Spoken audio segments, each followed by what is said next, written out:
Welcome to Recently Logged, where this week, the nightmare begins.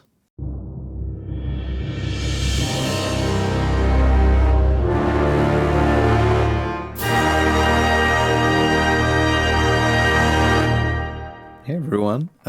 This week we're having a fun episode. We have a special guest. Indeed, we do. And it's going to be a really fun episode. Very long episode. Very long episode. But before we get into all of that, we're going to go over the basic facts of the movie we're talking about today. Absolutely. All right, so this week we're talking about Doctor Strange in the Multiverse of Madness. Hurrah. It is a 2020 film, rated PG-13. It is 2 hours and 6 minutes. Nice. Its little IMDb description is: Doctor Strange teams up with a mysterious teenage girl from his dreams who can travel across multiverses to battle multiple threats, including other universe versions of himself, which threaten to wipe out millions across the multiverse. They seek help from Wanda, the Scarlet Witch, Wong, and others. That's a really weird description. That's a weird description. Its cast features Benedict Cumberbatch, Yay. Elizabeth Olsen. Nice. Oh boy, I don't know how to pronounce his name. Chiwetel Ejiofor? I don't know. That's my best guess. Benedict Wong. Yes. I should have checked people's names before we recorded this. But newcomer, I'm gonna guess Xochitl Gomez. That's my best guess. She's very good in that. Yeah, she's amazing. Shout out to her. She's younger than me. Right. Crazy. Rachel McAdams. Yeah. Jett, Klyne. Julian Hilliard. Fan favorite. Which shout out to Julian. Love him. Julian's amazing. Director Sam Raimi. Written by Michael Waldron. Music by Danny Elfman. You gotta love the Elfman. The Elfman. And that's pretty much it. That is Doctor Strange in the Multiverse of Madness. Without further ado, let's get into the big chunk of the episode with our guest. Yeah. Stephen Strange. It is forbidden to dreamwalk into a dead body. Oh man, I love Sam Raimi. Sam Raimi is the guy. I pulled up his Wikipedia page in case we wanted to do some fun facts about our boy. Here's the story I wanted to say, which is that I was explaining Sam Raimi to my dad yesterday. Okay. Like his whole deal. And while I was listening, first of all, we should welcome to Recently Logged, a podcast where two brothers occasionally have on a lunatic who talks too long. So very occasionally, yes. Very occasionally. It's been 7 or 8 months now. I think the floodgates are open once again. So there's a podcast called Blank Check with Griffin and David, and they talk about directors. And so recently they talked about all of Sam Raimi's movies. So they've talked about him a lot, and I don't want to retread too much of that ground, but also it's interesting. So in the spirit of trying to keep things original, I'll just say I was explaining Sam Raimi to my dad and saying when he was 20 or so, I don't want to say that because I can't believe it. He had this idea for the movie Evil Dead and was going around trying to get money for it. And I believe the story was that Robert Tapert, one of the producers, his dad was friends with a lawyer, and his dad was like, "Oh yes, I will introduce you to my lawyer friend so you can have the legal fees done." But then to the lawyer guy, the dad was secretly like, "Talk the kids out of it. This is a bad idea." So they go over there and they have a half-hour proof of concept film, which is on YouTube in 280p and it's 7 pixels. I found this YouTube channel recently. We're already sidebarred. But I found this YouTube channel recently called Famous First Films, and it's a collection of hundreds of short films from prominent directors, filmmakers, and such. And it has everything from Scorsese's "What's a Nice Girl," or no, It's Not Just You, Murray, to Joseph Kosinski's Gears of War TV ad, because he used to work in video games, and so it's like a slowed down dramatic version of Mad World, but with like Exactly, yeah. and like he directed that, so that's on there. And it has lots of interesting stuff. One of them is Sam Raimi's hour-long Super 8 movie, It's Murder! Exclamation point. Yeah, no, I've heard of it.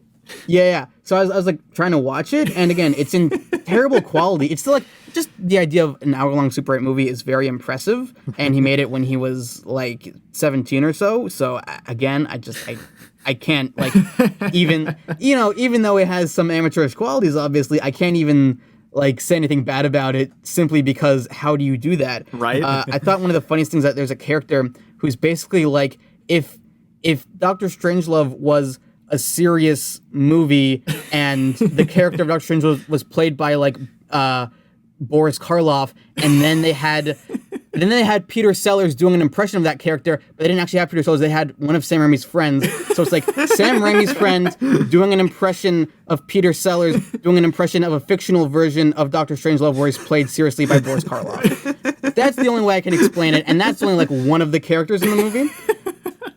So anyway, so they go to the lawyer guy, and they show him this half-hour proof of concept film. I think it's like not Into the Woods. It's something Within the Woods, I believe. Within the Woods. Yeah. Within the Woods, thank you. And he was so impressed by it that he's like, I want 2 shares in the movie for the legal work. and like does like, I think $20,000 worth of legal work to have like a share in the movie. And to this day, like gets checks from that because it's been really successful. And my dad was like really impressed by that, and he was like, "Oh, no way!" And so he hasn't seen the Evil Dead movies, and he like maybe saw the Spider-Man movies years ago. Yeah. So I showed him the trailer to the first Evil Dead, and within the first like 10 seconds, he's like, "Oh my god, this is terrible! This is so bad!" And then by the end, he was like, "Oh my god, that's so impressive! How did they do that? They must have worked so hard on this. How did they do like the face melting?" And I was like, "Oh well, it's stop motion claymation." And they were like, "Oh my god, that's so cool!" And then I showed him the trailer to Evil Dead 2, and he was just like cackling the entire time. So I think and now he wants to watch them. So I think I've accidentally maybe turned my dad into a deadhead. So, Yes. but, which is very exciting. But all this to say, this is an episode about the 2022 film Marvel Studios presents a Kevin Feige production ? Sam Raimi's Doctor Strange in : The Multiverse of Madness. I'm gonna take a sip of water now. Ooh, heck yeah, man. Refreshing. Yeah. So hey everyone. Yeah, hello. You guys can do the episode proper. I'll recover for a moment. Yeah. So yeah, we're talking about Sam Raimi's most recent directorial outing, which The first one in 9 years. And it wasn't even his originally. He just kind of got slapped on at the end. I remember. I'm gonna cut you off again. I'm sorry. Yeah. I remember like where I was when I heard the news. Well, first of all, I remember like Scott Derrickson is leaving for creative differences. I thought, oh no, because I was a fan of the first Doctor Strange, even though I haven't seen it in a while. But I remember like that's a good one. That's a dude who like cares about movies, obviously. If he's leaving, I'm worried because I like Doctor Strange and I'm interested in a sequel. And then I'm like, whoever they get, it's not going to be good. And then they just threw out this curveball. I was like in a hotel, and it was like in a hotel lobby, and it was like Sam Raimi is doing it, and I thought, no, that's not a real thing that happens. That is a crazy thing to say. When do I wake up? exactly. And this was like right before the pandemic. I think they announced this in like early like February 2020, and or was it 2019? I think it was 2019. That's I feel like it was a long time ago Yeah. that it got announced. yeah. Wait, no. No, wait. Derrickson stepped down as director in January 2020, citing creative differences. Michael Waldron, the writer, and Raimi joined the following month and started over, adding elements of the horror genre that Raimi worked on previously, and making Maximoff the villain of the film. Spoiler alert. Continuing her...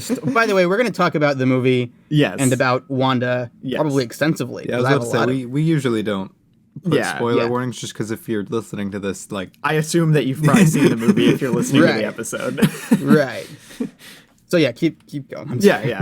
But yeah, me and Micah have I think we've all seen like the same outings of Sam Raimi. We've seen the Raimi trilogy, like his Spider-Man films, and we've seen... I only watched Spider-Man 3. You're never going to get through this intro. You're going to like finish the episode by finishing the intro. But I watched Spider-Man 3 for the first time about a month ago. First of all, good movie. Yes. Second of all, I think that's the first movie I ever got on Blu-ray. Like, my grandpa likes to get bargain bin DVDs, and he'll just get pretty much anything. And so, like, I'll pilfer through them. And, like, yeah, like 10 or so years ago, he had a Spider-Man 3 Blu-ray. And that was like before I even had a Blu-ray player, but I'm just like, it's Spider-Man, I'll take it. And only now did I finally watch it. So nice. I thought I should. Yeah, we've seen the Sam Raimi trilogy, which we actually did an episode on the podcast. Yeah. We've seen The Quick and the Dead, and good movie. Just recently, Drag Me to Hell. Yeah. Also a good movie. Oh my goodness, I loved Drag Me to Hell. I talked about it a little bit back when I first watched it, but I think I'm just a sucker for Sam Raimi, man. I don't know. He's such a good director. So far, The Quick and the Dead has probably been my overall favorite of his that I've seen. Mm-hmm. That's fair, yeah. I think the first Spider-Man, like the 2002 one, is probably still my favorite of his. But that was the first like time I'd ever seen Sam Raimi in any capacity. Yeah. So I think it might just be nostalgia for that. Right. I remember the first time I think I saw that movie. Again, I was like 13 or so maybe. Yeah. And I think I just like pulled it up on Netflix. And yeah, I think the main thing I want to take away from this episode is that Sam Raimi knows how to make a capital M movie. Right. And Doctor Strange in the Multiverse of Madness is a capital M movie. And, you know, maybe it's just that standards have been lowered and such, but we don't get a lot of those anymore. And I'm just so happy to go to a theater and see one and enjoy myself, you know. Right. Something like Dune still feels like a landmark in the landscape of like modern movies, which is crazy. Right. Just don't get stuff like that anymore.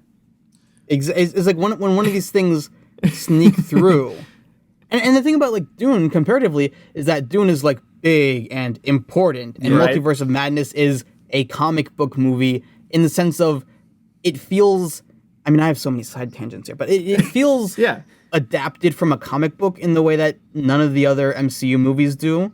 And in the sense of, I haven't read a lot of superhero comic books, but like I get the same feeling after watching this movie that I do reading like a series of like superhero comics. Something about the story and the scope and the vibe, it matches. And I think what's notable about Sam Raimi doing an MCU movie is that, first of all, he's the first MCU director to like have a sizable career before him. Yeah. He's the oldest and most experienced and most acclaimed, I guess. No, maybe Ryan Coogler, but yeah. And also, I mean, a side thing, it's like he's Jewish, which we've never had a Jewish MCU director. That's just a thing I'm interested in. Like just especially in this movie and especially in Sam Raimi's sort of career, what that sort of means. Mm-hmm.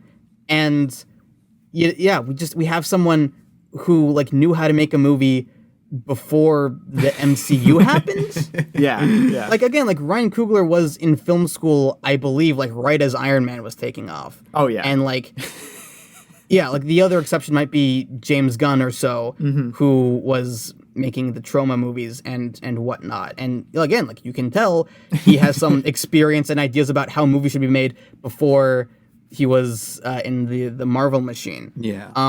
And I'm not as cynical about like MCU directors as a lot of other people I follow on Twitter are.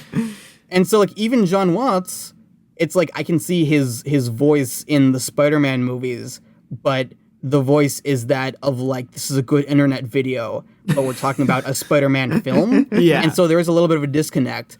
And then with Sam Raimi, it's like we're talking about a well-crafted film. And the key to Multiverse of Madness is it's the craft, right? It's the love of movies, and it's the fact that like Sam Raimi, I know, knows like what focal lengths are and how to hold a moment and how to get the actors to make faces that excite and how to just like use the camera. Again, the bar is so low. Right. But just like use the camera interestingly in a way that like elicits reactions. Exactly. There are so many just moments that they just make me feel so happy when I'm watching this movie. Right. I like giggle at so many of the fun little I'll- camera movements in this movie. I'll say for the podcast, since we're still pretty early on. Yeah. I think out of the three of us here, I liked this the least amount. I gave it a 3.5. Doesn't surprise me. Yeah. And I still really like the movie, and I agree with a lot of these things in terms of Sam Raimi just like actually knowing and having good film knowledge going into this, especially in how it shines through versus like any other MCU movie if you play these next to each other. But like, there's still something about this movie, I don't know what it is, that just feels like especially hollow to me. And I kind of wanted to talk about that throughout this Go ahead, episode. I'm interested. Interesting. Because see, here's the thing, I don't exactly know what causes this, because like you were talking about it, I really liked what you mentioned in terms of it feeling like a comic book. I haven't read like a ton of comic books, but I have read a decent amount. First of all, like, we're not huge nerds. Again, the bar for being a huge nerd is very high, right? Right. And so it's like, maybe in high school in the 80s, we'd have gotten wedgies or something, but nowadays there are people who are like cooler than us who reads, anime and manga and know more. I don't know who Clea is in the post-credit or the mid-credit scene, and it's like that was a moment where people in my theater clapped, and I was just like, this is lost on me.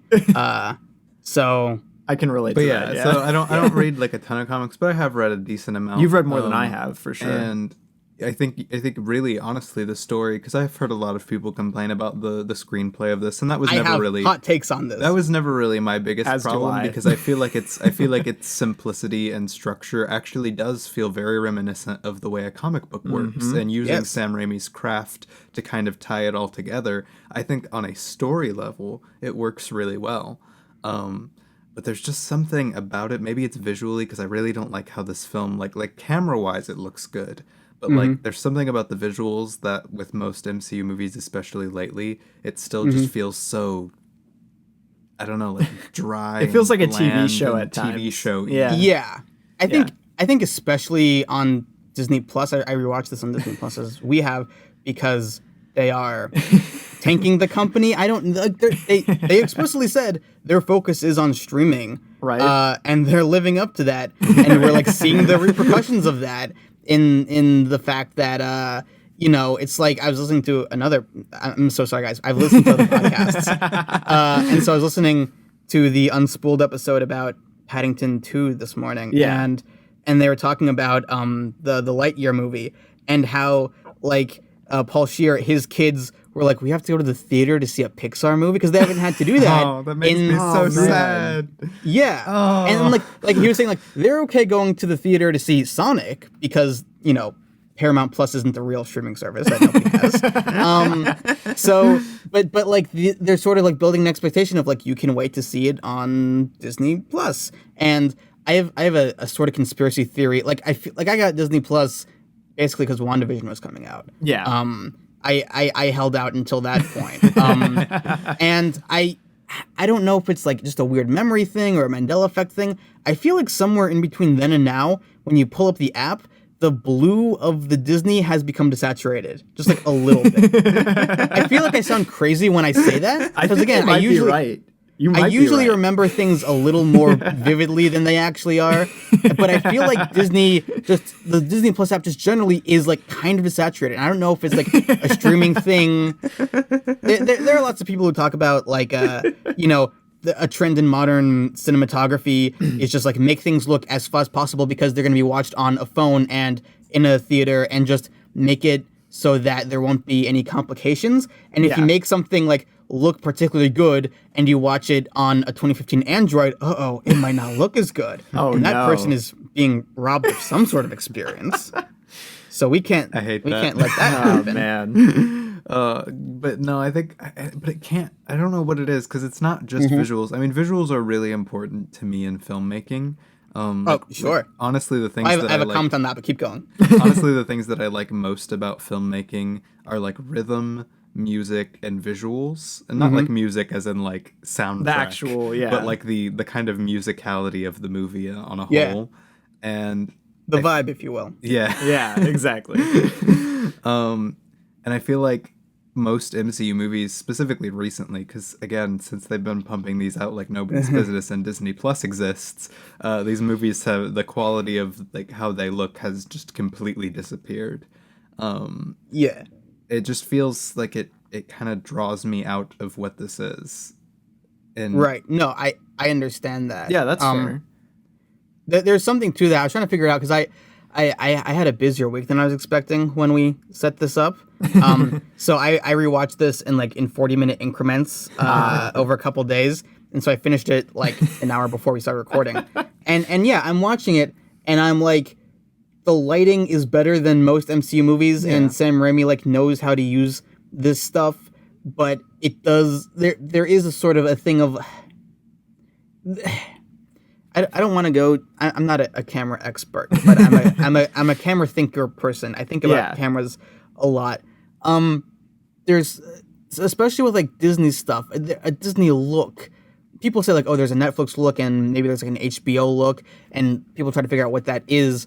And I think something about the Disney look is that what it does is that it feels. I want to find words to describe it that Micah hasn't already used because he's right, dry and a little bit hollow. And I think Multiverse is better than some of the other ones. No, but there's something about it that just kind of feels cheap. Yes, that's kind of what it feels. And these are cheaper. So expensive. Yeah, and it costs $200 million plus. I want to try to pin down what kind of cheapness it is.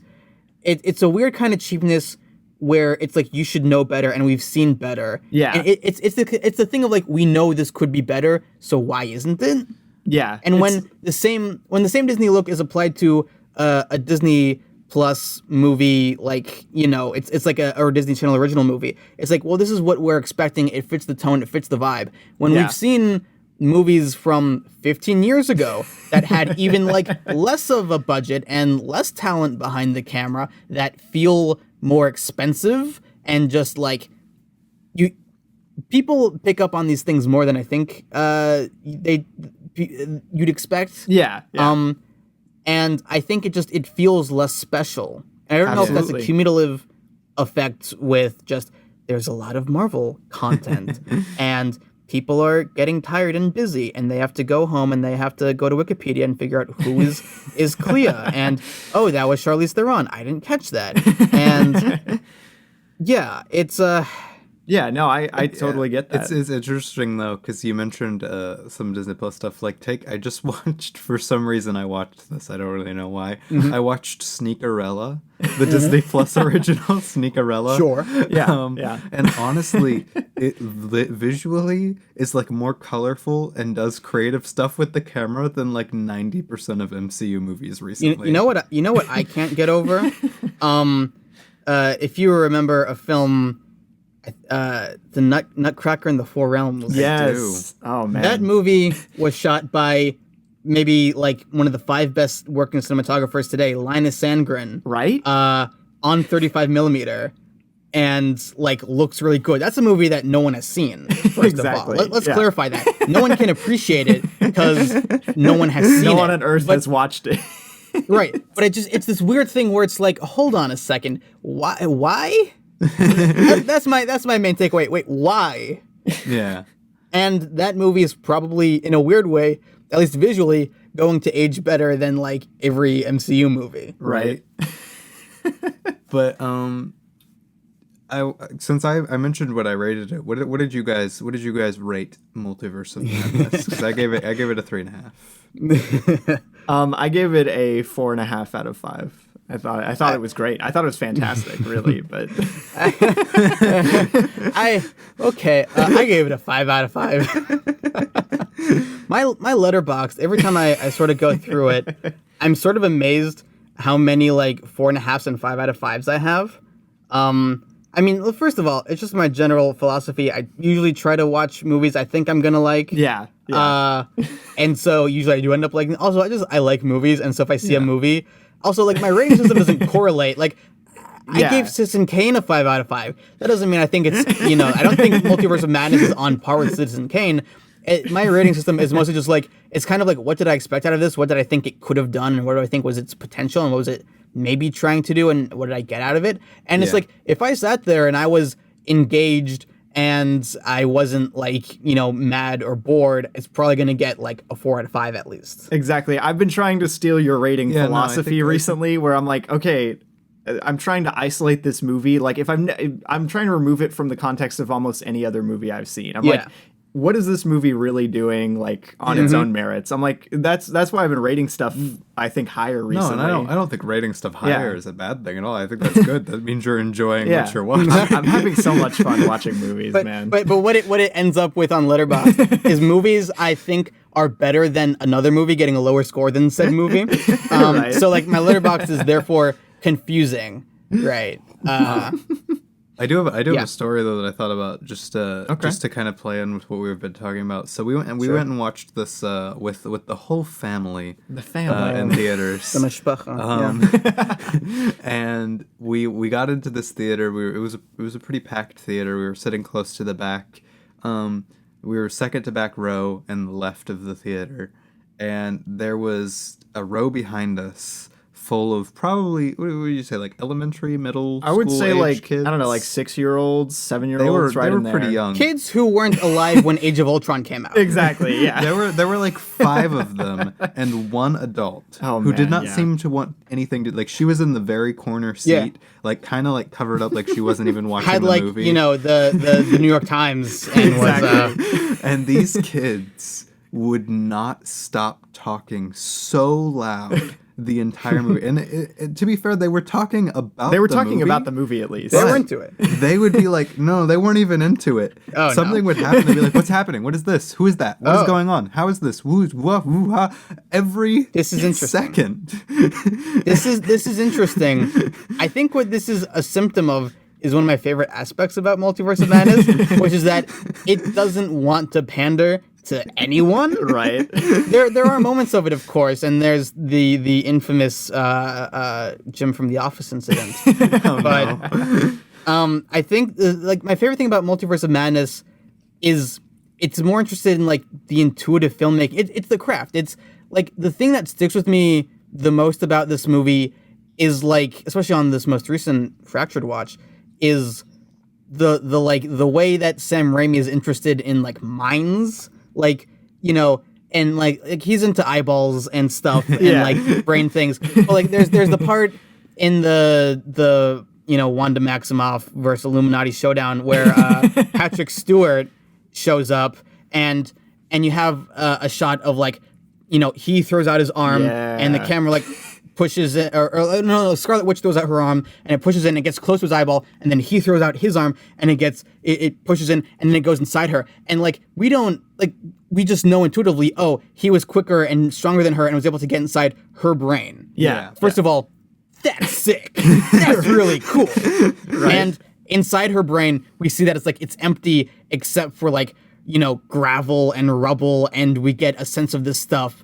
Even if you don't know Wanda's lore, you just get a sense of like it's the littlest things. Like in the rubble that the universe original Wanda is under, there's like a doily hanging from the rubble, and it's just, you just get like a sense of this old world destruction.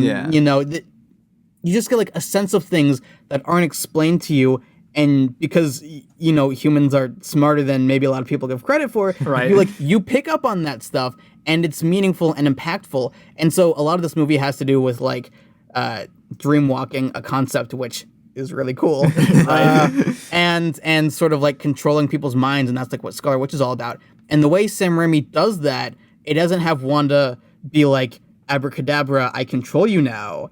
It's like camera movements and like fades and wipes and stuff, and like she'll like close her eyes and then the camera like perfectly moves in with that, and then it like goes over her head and fades into a closer up shot, and then there'll be like a close up of her eyeball and it opens up and then we're like in the other body, and you just like know that, and that's an inventive use of filmmaking to convey an abstract concept that is once again super cool.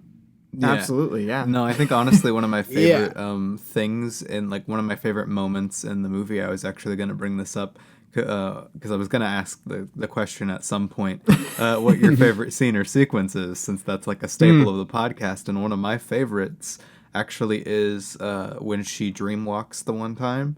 And it does like the whole camera following all the way throughout the kitchen, and you have the different like hallucinations and stuff. Oh my god! Because it like so that's happening, and the camera it's like an Evil Dead thing, and it's like going behind the staircase, and it has this like rattling sound. And then the lamp moves, and it doesn't do a full Evil Dead 2 like scream, but it was like and then she's like walking, and it gets all trippy, and like. There's the photograph of her that moves, and the plates like fly and crash in slow motion in a way, and there's like a tidal wave in a teacup, and these things that don't make sense, but so cool. You just like get the vibe, and then there's like even like particular stuff where you see the reflection of Scarlet Witch in the kitchen mirror or the kitchen window, and that looks like a 90s level effect. Like it's a very particular look where it's like they could have done that same exact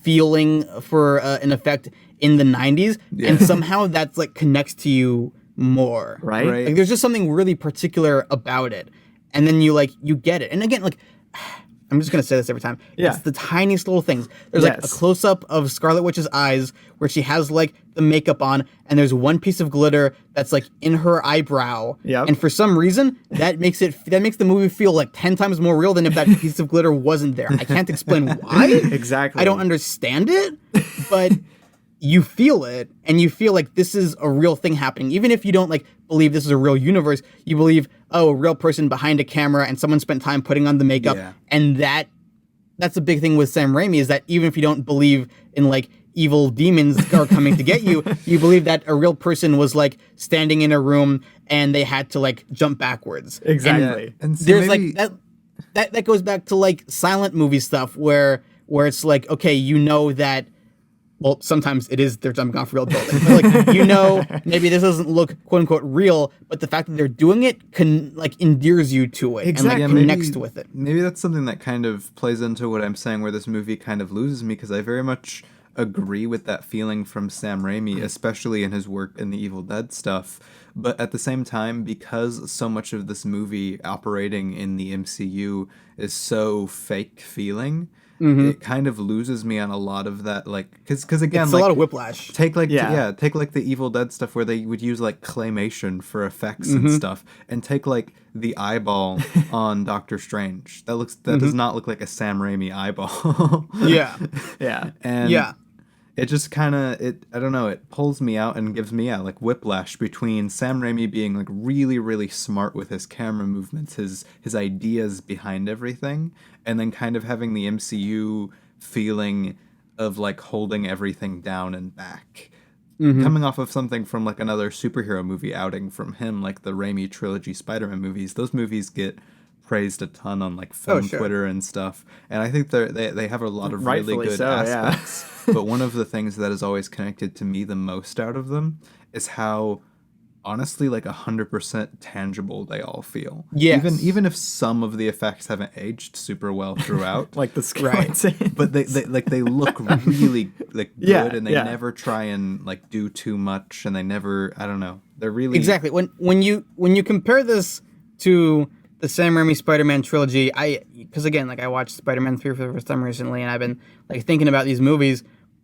It is just amazing where it's just like this is before the almost factory-like production of these things. And you had people on set with ideas, and you have Sam Raimi who has all this experience so far, and I don't want to say it, but you have like film cameras, which just make things, I apologize, look better. No, they do. I love it. Film looks so much better. And so you have these elements to it where it's like, they're in this real bedroom, and it feels like super lived in and believable, and it's like, that's just more cohesive.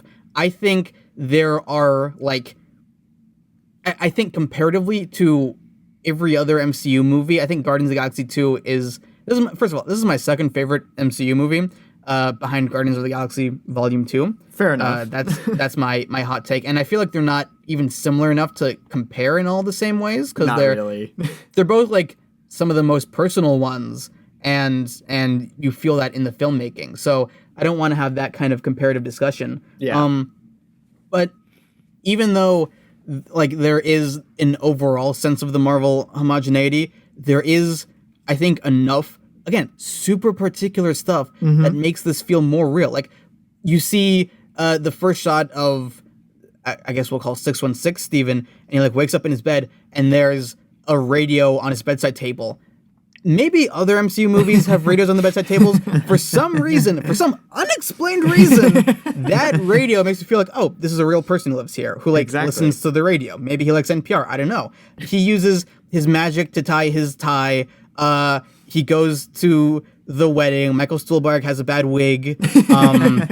And like I think the first moment of the movie, like I was already enjoying the movie up till that point, and like I was like, oh, this is cool with the cold open, and this is like, oh, that's interesting. They killed this version of Doctor Strange, and then like he tied the tie. That feels like inventive and fun. I think the first moment where I went like, oh, this is like a real movie, is when Michael Stuhlbarg is like, and you didn't get the girl, and Rachel McAdams comes out, and the sound kind of fades away, and there's like one sort of like, and it's this long lens tracking shot going, like following Steven's face as it passes by, and I think it zooms in a little bit. But something about that is like, I don't think I've seen that in an MCU movie, and that is just, it's craft. It's knowing how to use a camera to elicit an emotional reaction. And again, I think this movie gets like 85% of the way there, right? And it is held back, but the fact that we are so deprived of this kind of stuff,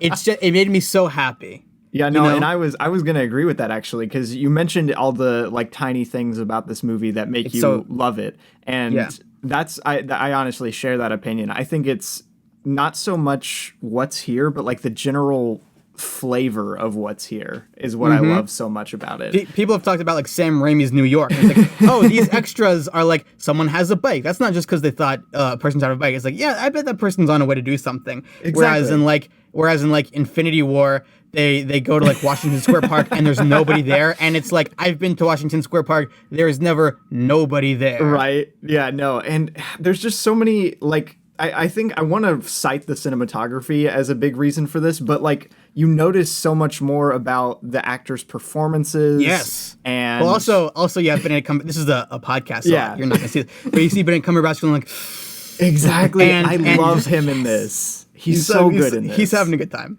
This is by far my favorite Benedict Cumberbatch movie. Like my favorite performance from him. Mm-hmm. Have you seen Power of the Dog? Not yet. I really want to. That one's really good. but Benedict Cumberbatch doing mocap for Smog is hilarious.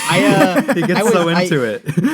I was watching those are funny clips. So I was watching the clips from the actual movie recently because I saw Desolation of Smaug in theaters. When I was like 12 or so, and I hadn't seen the first Hobbit movie before that. I think I saw it eventually, like in the car at some point. I just rewatched the Lord of the Rings trilogy in full this past week. Yeah, nice. I'm a bit never of seen Return of the King. I had never seen it. When I was in middle school, I had a friend who was like a big into Tolkien person, and so that was like kind of a thing. And I'm like pretty much illiterate, so I couldn't get into the books. Yeah, I tried to, and it didn't click for me. And so like my friends were like watching Lord of the Rings, and it was like a thing we talk about, and so like through their osmosis, I understood it, and I got the Blu-rays as like a birthday present when I was 13, and I watched the first one, and I watched the second one, and then at that point I was like tired, and so I just never watched the third one. And then in 2018, I said I'm gonna watch them in full. I watched the first one. I didn't watch the other ones, and then this past week my mom was like, we have to watch them, so we like committed to that, and now I've seen Return of the King in full for the first time. And then I was thinking about the Hobbit movies, because I was like, people say those are bad, and I haven't really seen them, and I remember Benedict Cumberbatch as Smaug, so I wanted to look up those clips, and Well, I don't actually have a take on that. I just thought it was weird. Yeah, no, it's interesting for sure. No, But I do like the behind the scenes clips where I like he's that he got on the so ground. into it. Yeah. Right. But I was gonna ask, just cause podcasty stuff. Sure. What are your guys' favorite scenes or sequences from this movie? Just to It flows very well. yeah, it's Yeah, another no, it one of does. those movies that's very That's one of the things I love about it. connected, each scene to scene. The funny thing about this movie is it feels kind of like a Disney Plus show if they decided that it should, if they for once decided this one should be a movie and cut out all the tedious bits and then made it 2 hours and put in theaters. That's kind of what this movie feels like. That's a good description of it. Yeah. Yeah, And it's I kind wish of they would've- like if Moon Knight cut out the tedious bits and was 2 hours and was put in theaters. That's kind of what this movie feels like. Yeah. Man, I wish they would do that with half of the Disney Plus Marvel shows. Oh man. If I had to pick a favorite, I would probably go with like the big climax. Like that's supposed to be the big climax of the movie. But like Dude, you get the like the dream walking strange, you get all of the payoffs for like his character stuff throughout the screenplay. I love it a lot. dude. Oh, yeah. Okay. It's so much fun. I know I've been criticizing this movie because I want to try and bring some more like different Nuance. opinion than just Sure. like praising it nonstop. I mean, Robbie but, and I are like- pretty radical. We're saying that a Marvel movie is good. right? But dude, the cape with the souls of the dead. Yes.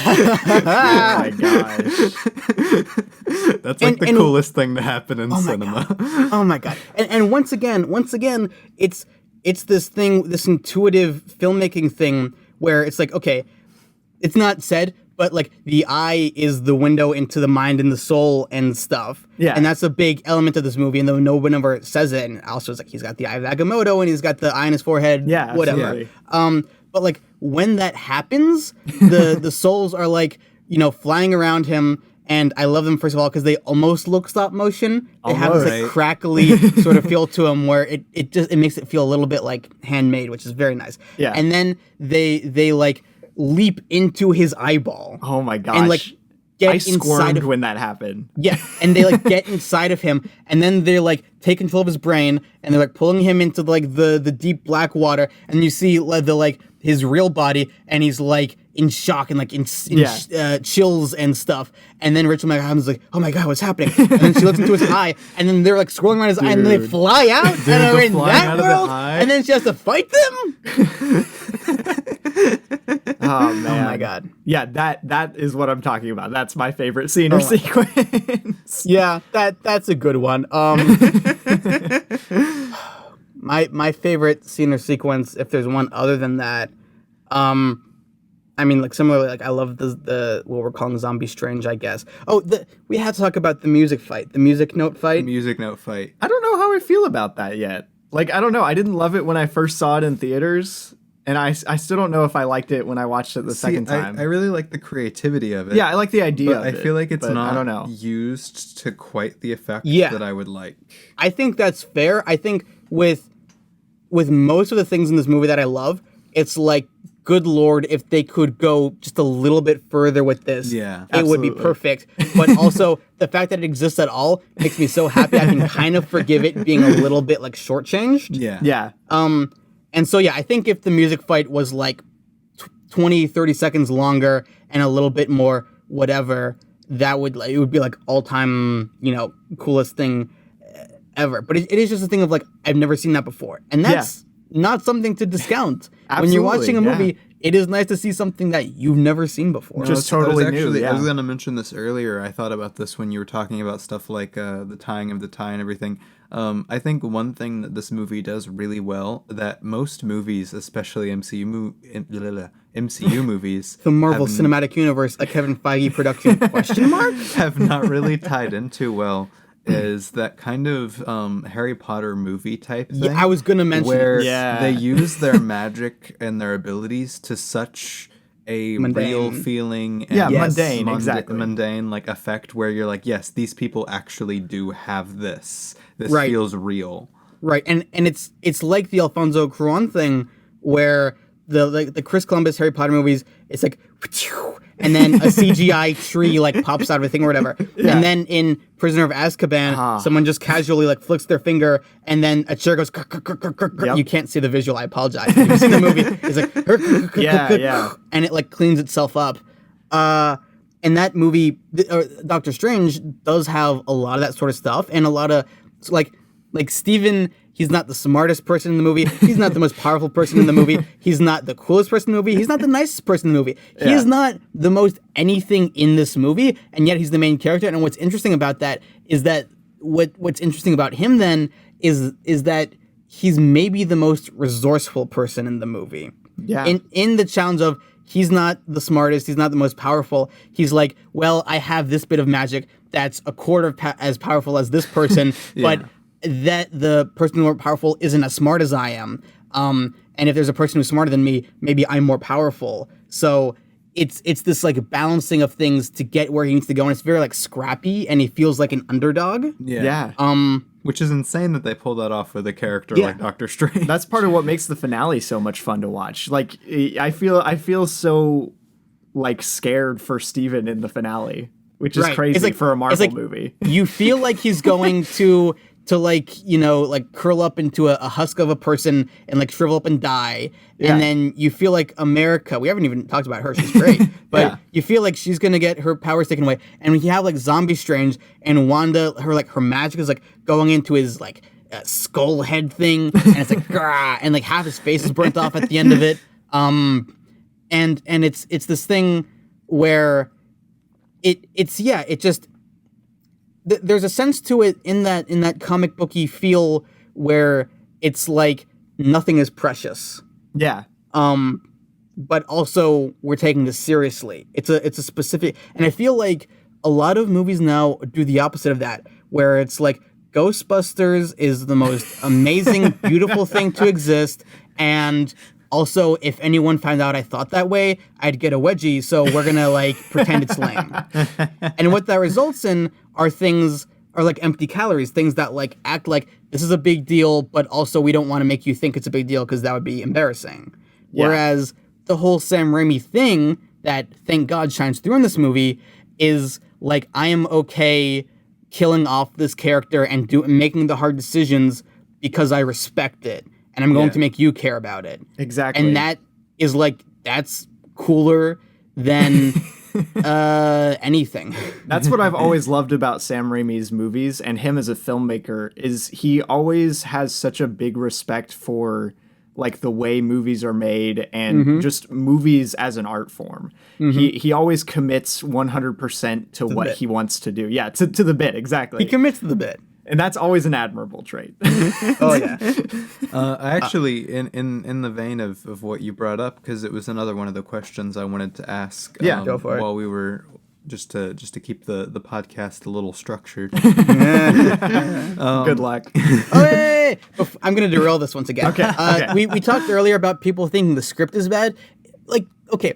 Would you say the script for Evil Dead is bad? Because that was 14 pages and just a sort of a like, and then this happens, and then on the day Sam Raimi is like figuring it out. Yeah. So this, and it's a similar thing to like Mad Max Fury Road, where that script is also like 5 pages, I think. Something that might be embellishing a little bit, but something insane like that.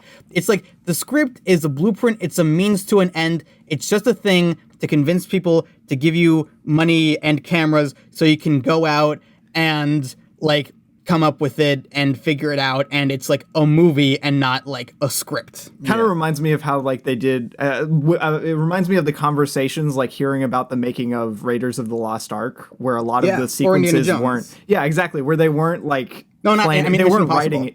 Yeah, they weren't like writing it out. They weren't writing the sequences out, but they were coming up with them like with just the ideas. Naturally. Yeah, exactly. Right. And that always feels more interesting because then the focus is put on the direction and the filmmaking, which is the thing you actually end up seeing. Yes. I found that like 90% of my favorite movies, I look into them later, and they're like 20% improv.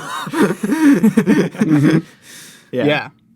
But yeah, so and not to talk about myself too much. In my experience, some of my favorite stuff I've done are things like that, where it's like I kind of had an idea, and then on the day I had a better idea, and it feels more natural and like interesting. Yeah. Absolutely, yeah.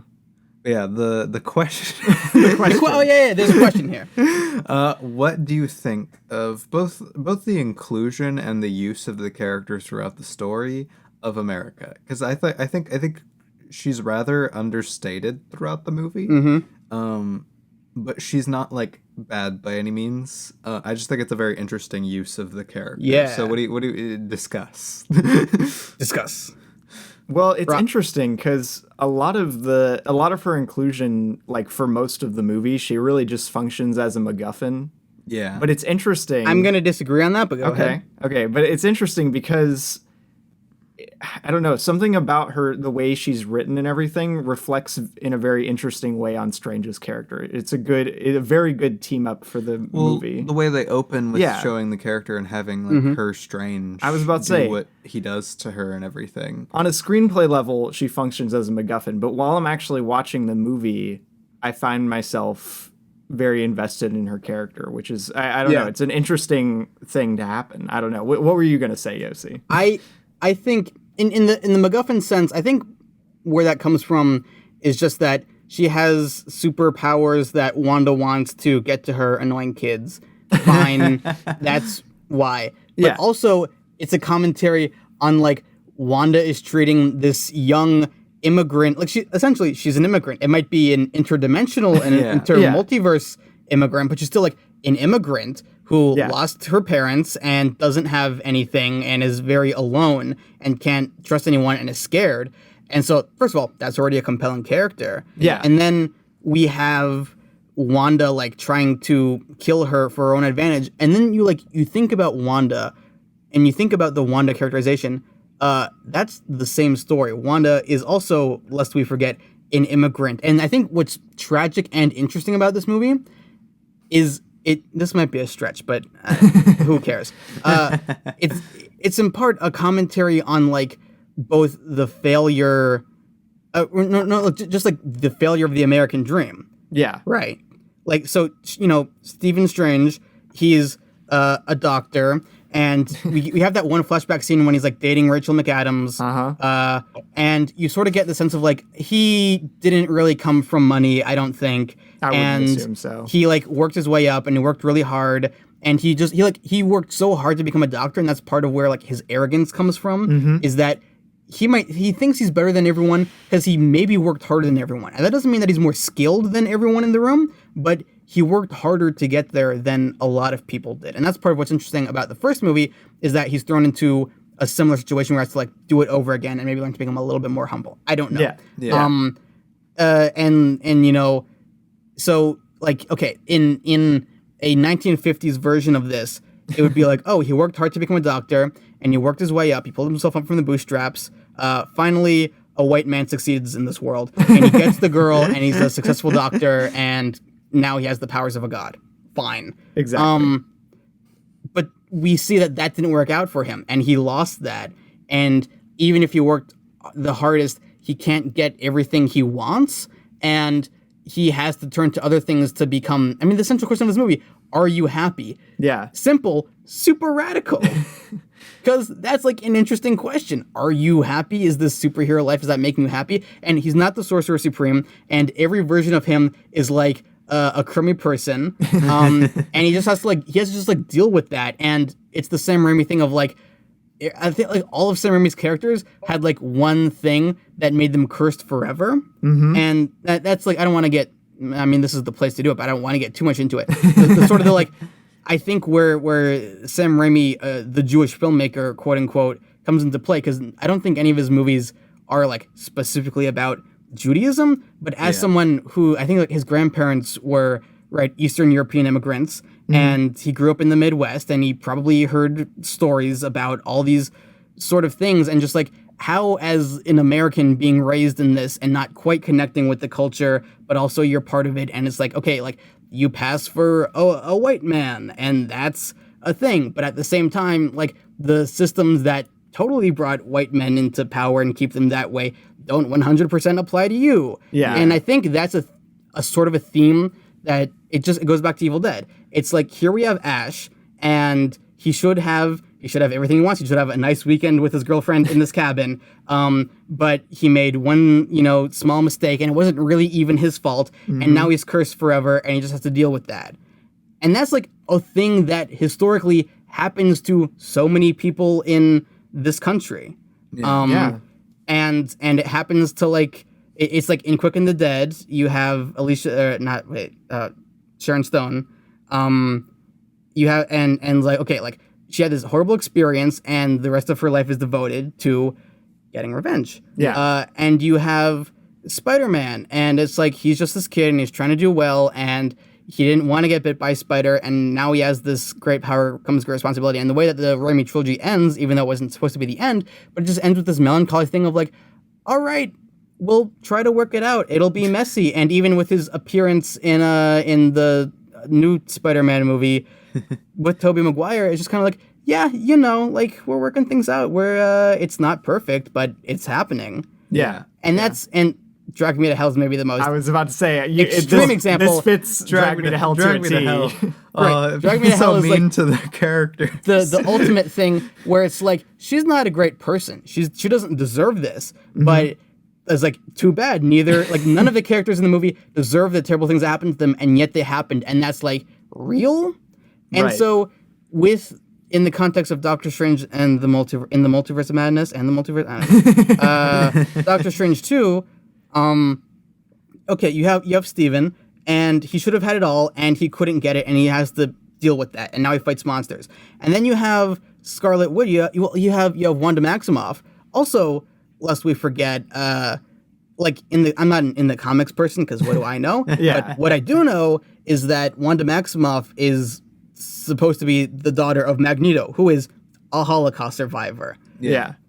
It's not unimportant to mention that in a spiritual sense, Scarlet Witch is the child of a Holocaust survivor. That means something. That means even if that's not the case in the MCU, she still had a similarly traumatic backstory. She lost her parents, and she at a young age, and then she lost her brother, and then she lost the love of her life, and she doesn't have anything, and all she wants is to be like the white lady in the suburbs who wears Lululemons, and she can't have that. I was about to say, with what you're bringing up, WandaVision was like a great parallel to what you're talking about, for just in terms of Wanda's character. Like, her entire vision of what her perfect world would be was like the idealized world of a sitcom, right? And she couldn't have that. She can't have it because the people who get to have that didn't have the experiences she's already had, and she can't undo that, and she can't get past that. And even if she did have that, it wouldn't be what she really wants, which is to not have had these traumatic experiences. Exactly. And so the tragedy of Scarlet Witch in this movie is it's her last desperate attempt to get to get this version of a life that she can't have, and what she needs to do to supposedly get that is destroy the future of another young person who had a similarly traumatic childhood, who yeeted her moms into some unknown terrifying dimension, and is now a refugee escaping a monster. And it's her. That's the interesting commentary, is that it's saying it's too late for Strange, it's too late for Wanda. Wong is his own sort of case. We have America. she's like 16 and she's already had bad stuff. She could turn out, she's super powerful and doesn't know how to control it, and she's scared, and she could turn out similarly destructive and evil. And the beautiful thing at the end of this movie is that it's like, maybe there's hope for this next generation of people who are escaping traumatic pasts and she's in not America at the end of the film. Yeah. So maybe that's the overall commentary. It's like, don't look to the American dream for this, but saying maybe we can raise the next generation to be not as bad as we had it. Yeah, because I was about to say, I think America is a really good example, because like you said, both of their they kind of have similar pasts and everything for Wanda, and I think what Strange and Wanda have as the two main forces of the movie kind of battling around America is showing kind of the differences on how she can grow up with all of that trauma and her past, and with having insanely powerful abilities as both of them do, and what you can become as a person. Because at the beginning of the film, when she first comes in, after what happened with her Steven, she seemingly has just like kind of given up on everything and anything. She's just universe hopping to universe hop if she can. Right. Yeah. She has nothing. She doesn't care. Like, she's just living in a bubble because she thinks everything she does is going to turn out terribly. And that's what happened to Wanda, and it was her downfall. And that's like legitimately tragic. First of all, this is a thing I haven't really seen anyone talk about. Wanda dies at the end of this movie, right? She's she's dead. Yeah, I mean, she has to be, right? I mean, it's an MCU movie, so she doesn't have to be, and there's a multiverse. But like, please God, I want Elizabeth Olsen out. I think she's really great. I think there is a lot of great potential future Wanda stories, but if they do that, I will be upset. That's not the first time I remember seeing Iron Man 3 when I was, again, like a young person who didn't know any better. Mm-hmm. And when at the end of that movie, spoiler alert, when Tony Stark takes out the arc reactor and he gets his hole sewn up or whatever, and he throws it into the thing, I was like legitimately moved by that, because I'm like, oh my God, there's not going to be another Iron Man movie? Yeah. Little did I know that they had already signed a contract to, so the next 6 years of movies are in the works. But it was that sort of thing where I was affected as a young person who, again, didn't know any better, just feel like, oh, a real change is happening, a real thing is going down, this is meaningful and impactful. And that's worth preserving. Yeah. Absolutely. And, you mentioned earlier, when I mentioned that I thought America, like, functioned as a MacGuffin for a lot of this movie, there was a big, although after that. But I really enjoy her character, and actually your take on the movie, like your reading of the movie with an idealized version of the American dream and everything, is the big reason I wanted you on this episode, because I think that's it's a very insightful way to read this script. Mm-hmm. And it's a very interesting way to tackle this movie as a whole, because a lot of things come to the surface when you look at it under that lens. Yeah, I was about to say, one of the things that really popped out to me is the way throughout, like, just consistently both viewings that I had, that Wanda, like, her dialogue throughout the movie is very interesting, very different from most of, like, her characterization in the rest of the MCU. Yeah. And a lot of the conversations she has and stuff about America and everything just like really are, I don't know, they're interesting, if that makes sense. They are interesting. She's desperate at this point, and she's done being reasonable, and also Elizabeth Olsen is going for it in this movie, and she's, there are like good close-ups where you see like her face twitch in a certain way that is like compelling. And you're right, it is a different characterization. Again, there's the MCU problem of like, oh, this important thing happened in between movies, and now a character's like this. Also, I think this movie is, other than like the Guardians of the Galaxy movies, the MCU movie that's the most like contained for how many elements it pulls together. It's like when my mom saw it, she was like, I was surprised how little I mean, she's seen most of the MCU movies, but still, she was like, I was surprised how little I needed to know to enjoy it. Because the interest and the intrigue and the enjoyment of the movie is dependent on things that are introduced and summed up within the 2-hour runtime. Yeah. So yeah, I think if we're going to go on another little rabbit hole, it's like comic books in general. Let's unpack that for one moment. Comic books, the American superhero comic book as we know it were essentially created by like immigrants and children of immigrants, mostly Jewish immigrants, who weren't allowed to like write books because anti-Semitism wasn't a big problem. Yeah. And so it is a little bit funny how like 100 years ago, Jewish artists in New York were like, we want to do Broadway plays and we want to write novels and we want to be a part of high society. And they were like, no. So their alternative was to do low-level trash like Hollywood films and comic books. And now that's the only thing that the culture cares about. It's a little bit funny. But that is funny, yeah. It is just the sort of thing to think about of like the genesis of these characters are that. And Sam Raimi has a connection to that. And that's not something we've seen in the MCU yet. And again, I don't think it's like a masterful sort of deconstruction of those things, but it is an element that is totally worthy of talking about. Absolutely. Yeah. No, and I think that's a good reading of the movie, and I think it honestly plays into that kind of feeling of, again, that this, more so than a lot of other MCU movies that come out, is just kind of like a real movie. Yeah.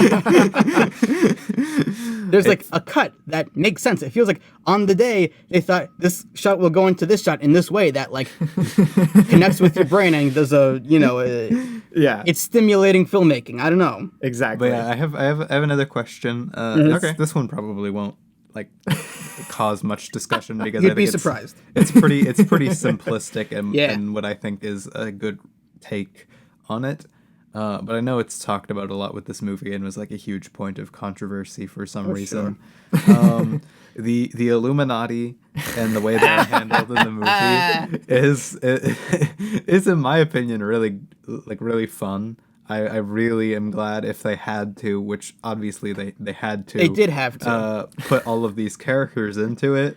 The way that they just get like brutally one by one killed off is beautiful. I have thoughts about this. This is simultaneously my least favorite and my most favorite part of the movie in a weird way. Where, again, first of all, the Illuminati, super fascist vibes. Let's say it. Right. Like you get a sense of like the magic of the MCU is the chemistry the Avengers had, where it's like, listen, I don't want to evoke, the guy who directed the Avengers movies, but it's like what he was good at was making it feel like this is a real team of like interesting characters. Yeah. You don't get a sense that any of the Illuminati members have like shook hands. Even. Right. No, you they feel don't have like any they're chemistry. They're just there to be powerful and to impose their dominance on it. Other thing, John Krasinski, bad. Yes. Bad. Oh my goodness. I was so scared, and people were clapping because I was at the AMC Lincoln Center IMAX on like Friday at 2 in the I couldn't even get opening night tickets. Oh no. So it was like they're like Friday at 2 p.m. and like Friday at 2 p.m. people are still like, yay, it's John Krasinski, the thing we wanted. But the problem with that is that the intros and Mr. Fantastic, I forgot his Reed Richards, the smartest man alive, and the portal opens up and John Krasinski comes out and you're like, I'm not buying this for 1 second. He does not look smart. Right? The smartest man alive? He is Jim from The Office. He's Jim from The Office. And the problem is that he like tries to play it as the smartest man alive and he's like, hello, Steven, I think about things a lot. And you're like, no, you don't. I love how they've all like even Sam Raimi has commented on the fact that they were literally like essentially forced to put him in as the casting for it. And it like fingers crossed, the vibe you're getting is that was just like it was like both a fan service thing and a testing the waters, and the test I hope failed. I hope so. I'm sure Kevin Feige has heard enough comments of that was bad. So yeah, but it is interesting with the Illuminati. Again, it's like there are a lot of facets to it. One, I believe they filmed it in the British Museum, like in the British Museum. I think you're right. Yeah. By the look of it. But I'm not sure any of those actors were in the same room. I don't know. Probably not.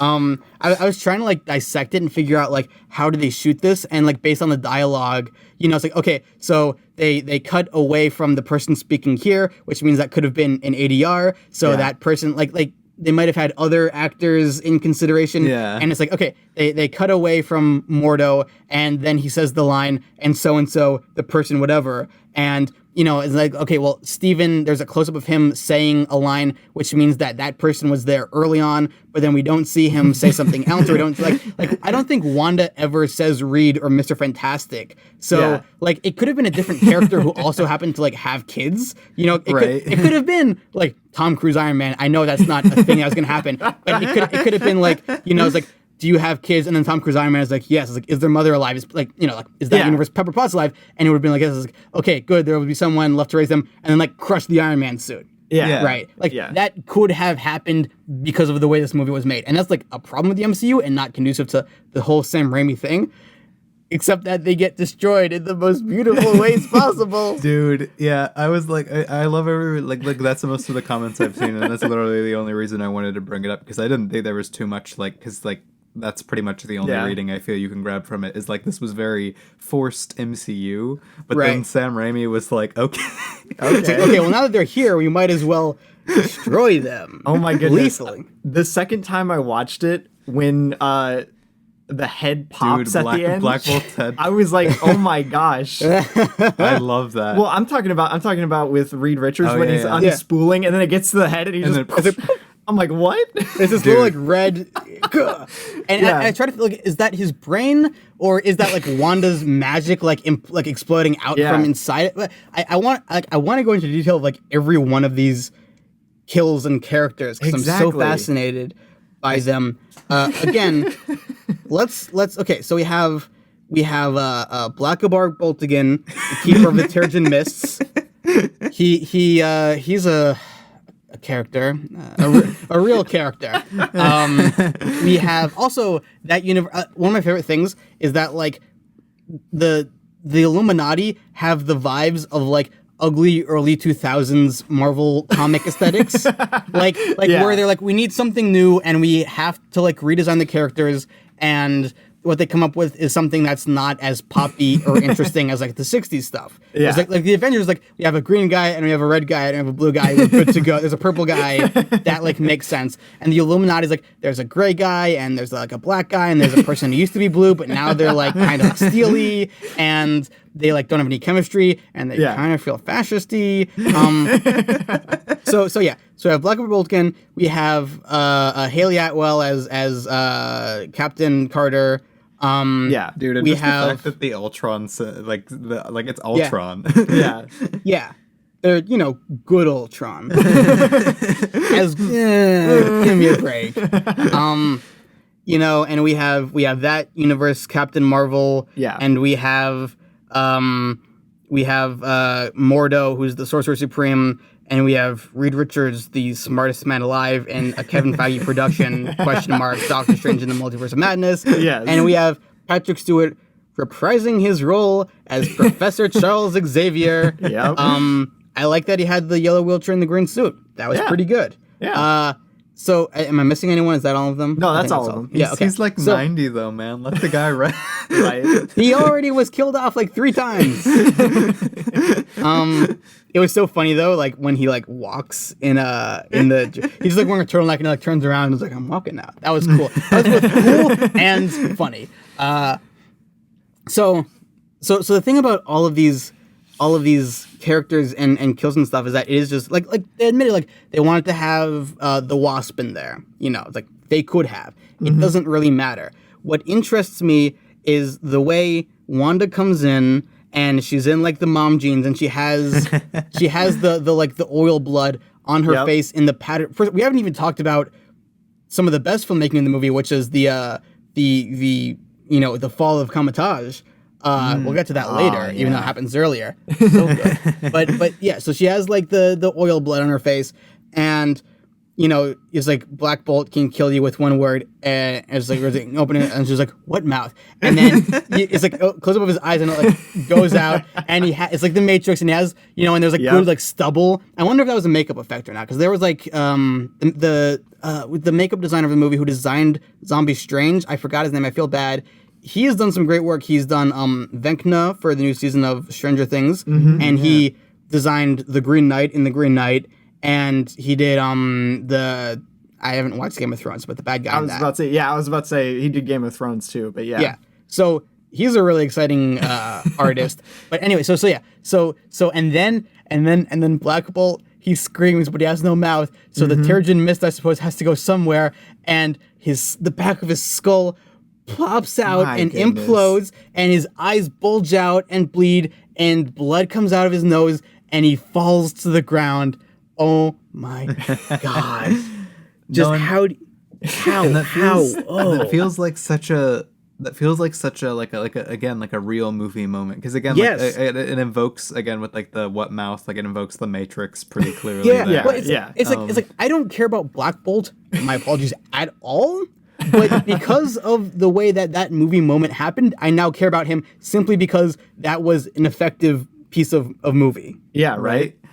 And I don't know. I like that. That's probably my favorite of the kills of the Illuminati, just because it looks cool. It is cool. Right. It's a cool like the what mouth is like. Oh my gosh. She doesn't. She doesn't she's do slick. a whole She knows lot she's of, slick. She doesn't do a whole lot of rewriting reality in the movie, actually, and it kind of made me a little disappointed with her powers. She's usually just like blast, blast, blast. But that would have been boring. No, I'm saying I like the rewriting of reality stuff. Yeah. It's in like other fights, like the Cumberbatch fight, that she's more just like, but I loved that she actually got a chance to like shine with a lot more of her like actually like really cool powers in terms of just being able to completely like obliterate them all in 2 seconds. But she has to do it in a way that shows them that they're not gonna like, it's like, it's one thing to shoot a red blast out of your hand and then Black Bolt is dead. It's another thing to know how he's planning to kill you and then reversing that in a way that's like scary. Right. Though I think it's so funny that like when John Krasinski walks forward, his arms are like crossed. He's like, Black Bolt here. He's gonna you in one word. And then Black Bolt gives a little smirk and it's like, what mouth? And then it's like a close up and it's like, whoa. And then I think like I love, again, it's like it's the like this is a strong thing to say, but like the psychology of it, where it's just like Black Bolt is so freaked out that he forgets, that man has so much restraint that his entire life he hasn't like been able to talk. Yeah, and he this killed is something his parents when he was like accidentally. Oh right. Oh yeah, I forgot about that. Yep. So he's like scarred from not making it, like from making noise.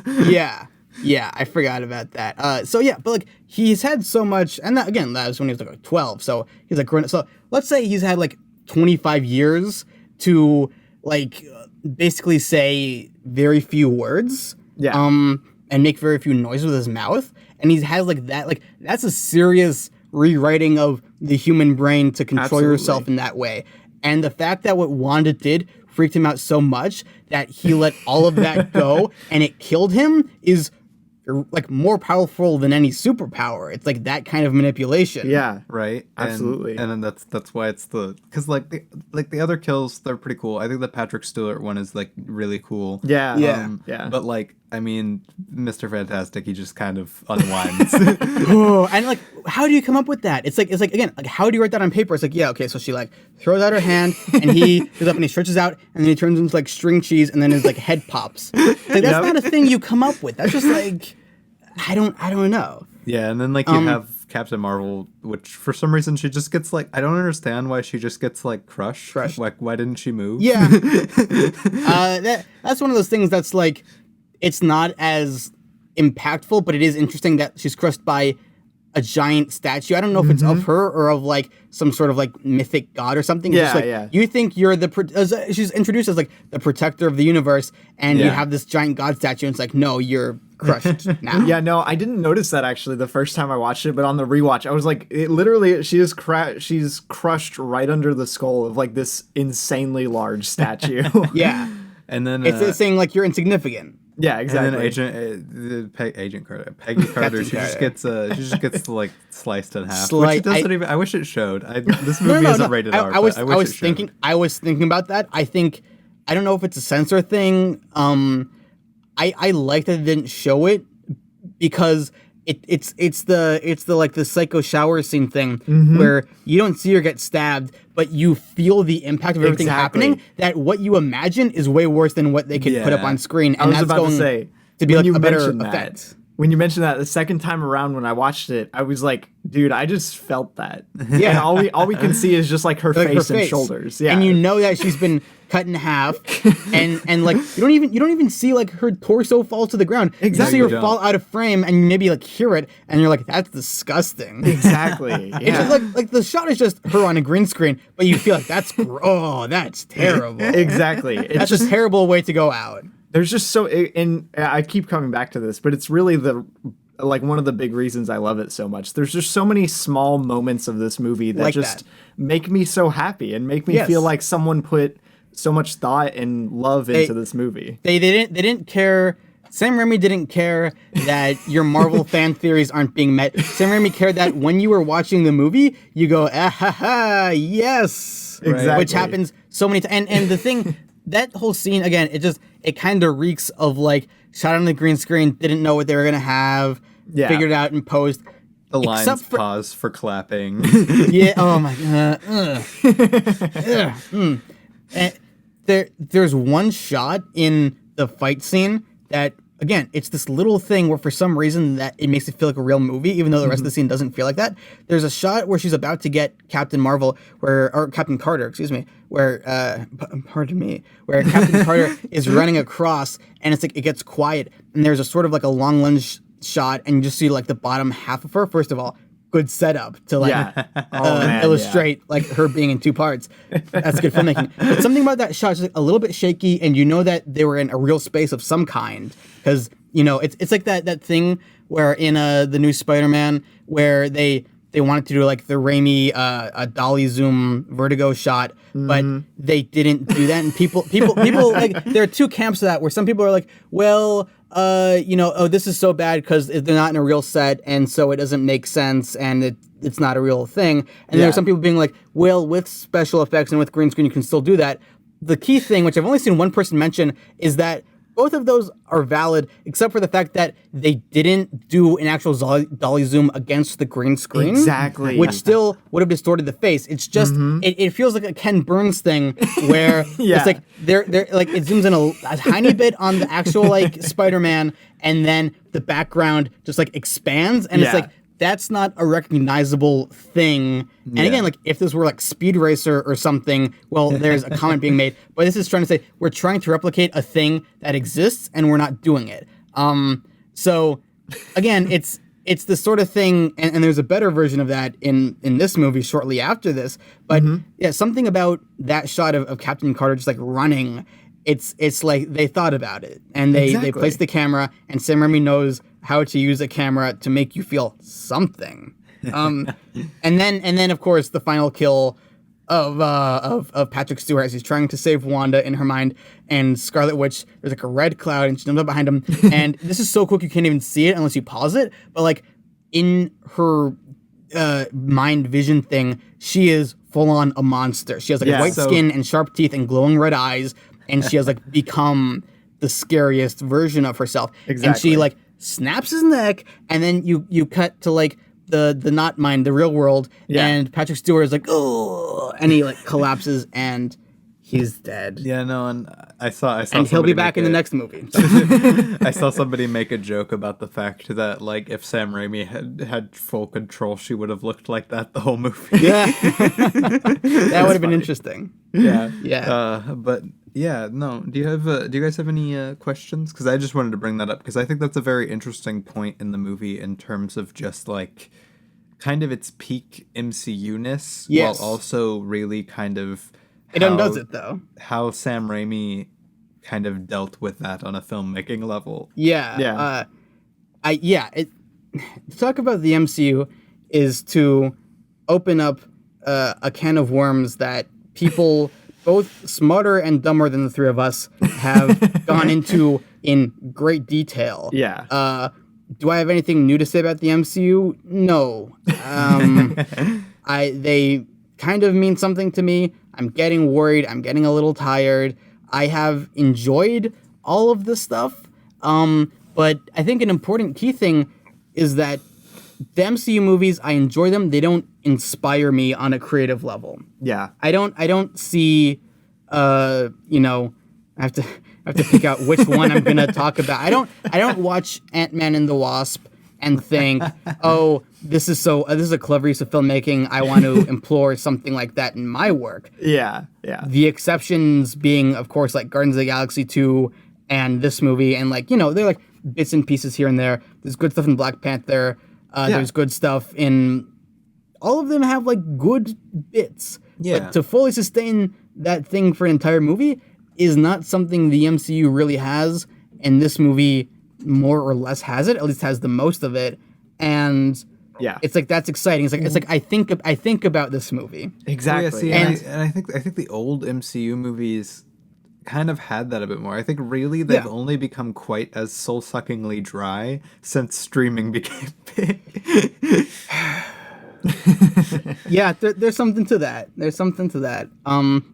and I think just general trends of filmmaking, and who's making them, and what is the goal, and just what are the constraints. And part of me has to think that like the production of these things can be soul sucking. I mean, everyone who's worked on them is like, oh, I had a great time. Again, not to talk too much about my own sort of stuff. I was a production assistant on this low budget movie last summer in Montana. Low budget thing. And one of the makeup designers was a makeup designer on Guardians of the Galaxy 2. And so, there's like a picture of her in one of the Marvel office bathrooms of her like doing the Mantis makeup. Right. Yeah. And she was like, oh yeah, it was a cool experience and it was interesting. And so she was like doing the makeup for one of the actors, and it was like just like a gash on his forehead. The thing I found interesting was that regardless of the direction or the acting or the cinematography or how the movie's going to end up as a whole, what this makeup designer was so excited about was like, that looks really good. I'm really happy about this. Yeah. And that's her job, and that's what it means to her, and she's doing it well. And so it's important to think about that when we talk about like when people who don't have any knowledge of the film industry talk about Marvel movies, which is all of them. When they talk about this sort of stuff, is like, how does a movie get made and what are people thinking about? So I also want to be careful about that, but it is just the sort of thing of like, if I were a thing that haunts me, and I think about this so often, is when Edgar Wright left Ant-Man, his mic drop comment about it was, I wanted to make a Marvel movie, and I don't think Marvel wanted to make an Edgar Wright movie.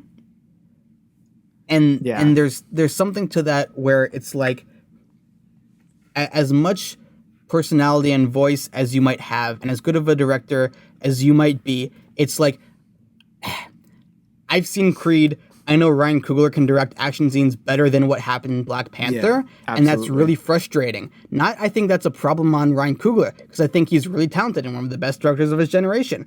But it's then frustrating to see this process dilute what I know these filmmakers are capable of. Yeah. And that happened on this movie. I loved Multiverse of Madness.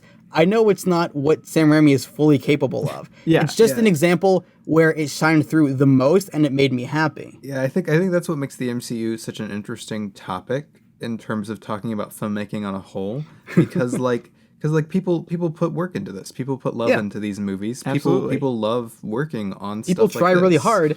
It's tough. It's kind of like you have the people actually making the movie, the kind of people in charge of making the movie, a Kevin Feige production. and then the people who are like controlling the people in charge of making it, and it's these people who dilute these people that ends up making these people's work feel more diluted. Yeah. It's like people have varying opinions on this. I love the costume designs in Marvel movies. I think that's one of their strongest things. Interesting.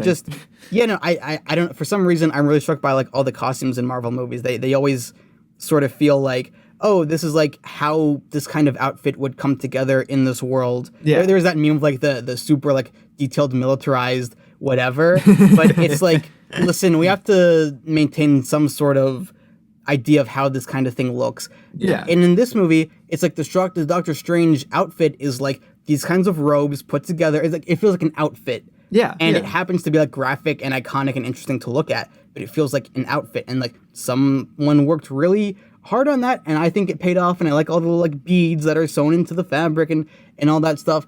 And sometimes it shines through, and sometimes it's like, this is desaturated and flatly lit, and what are they even doing? You have $200 million.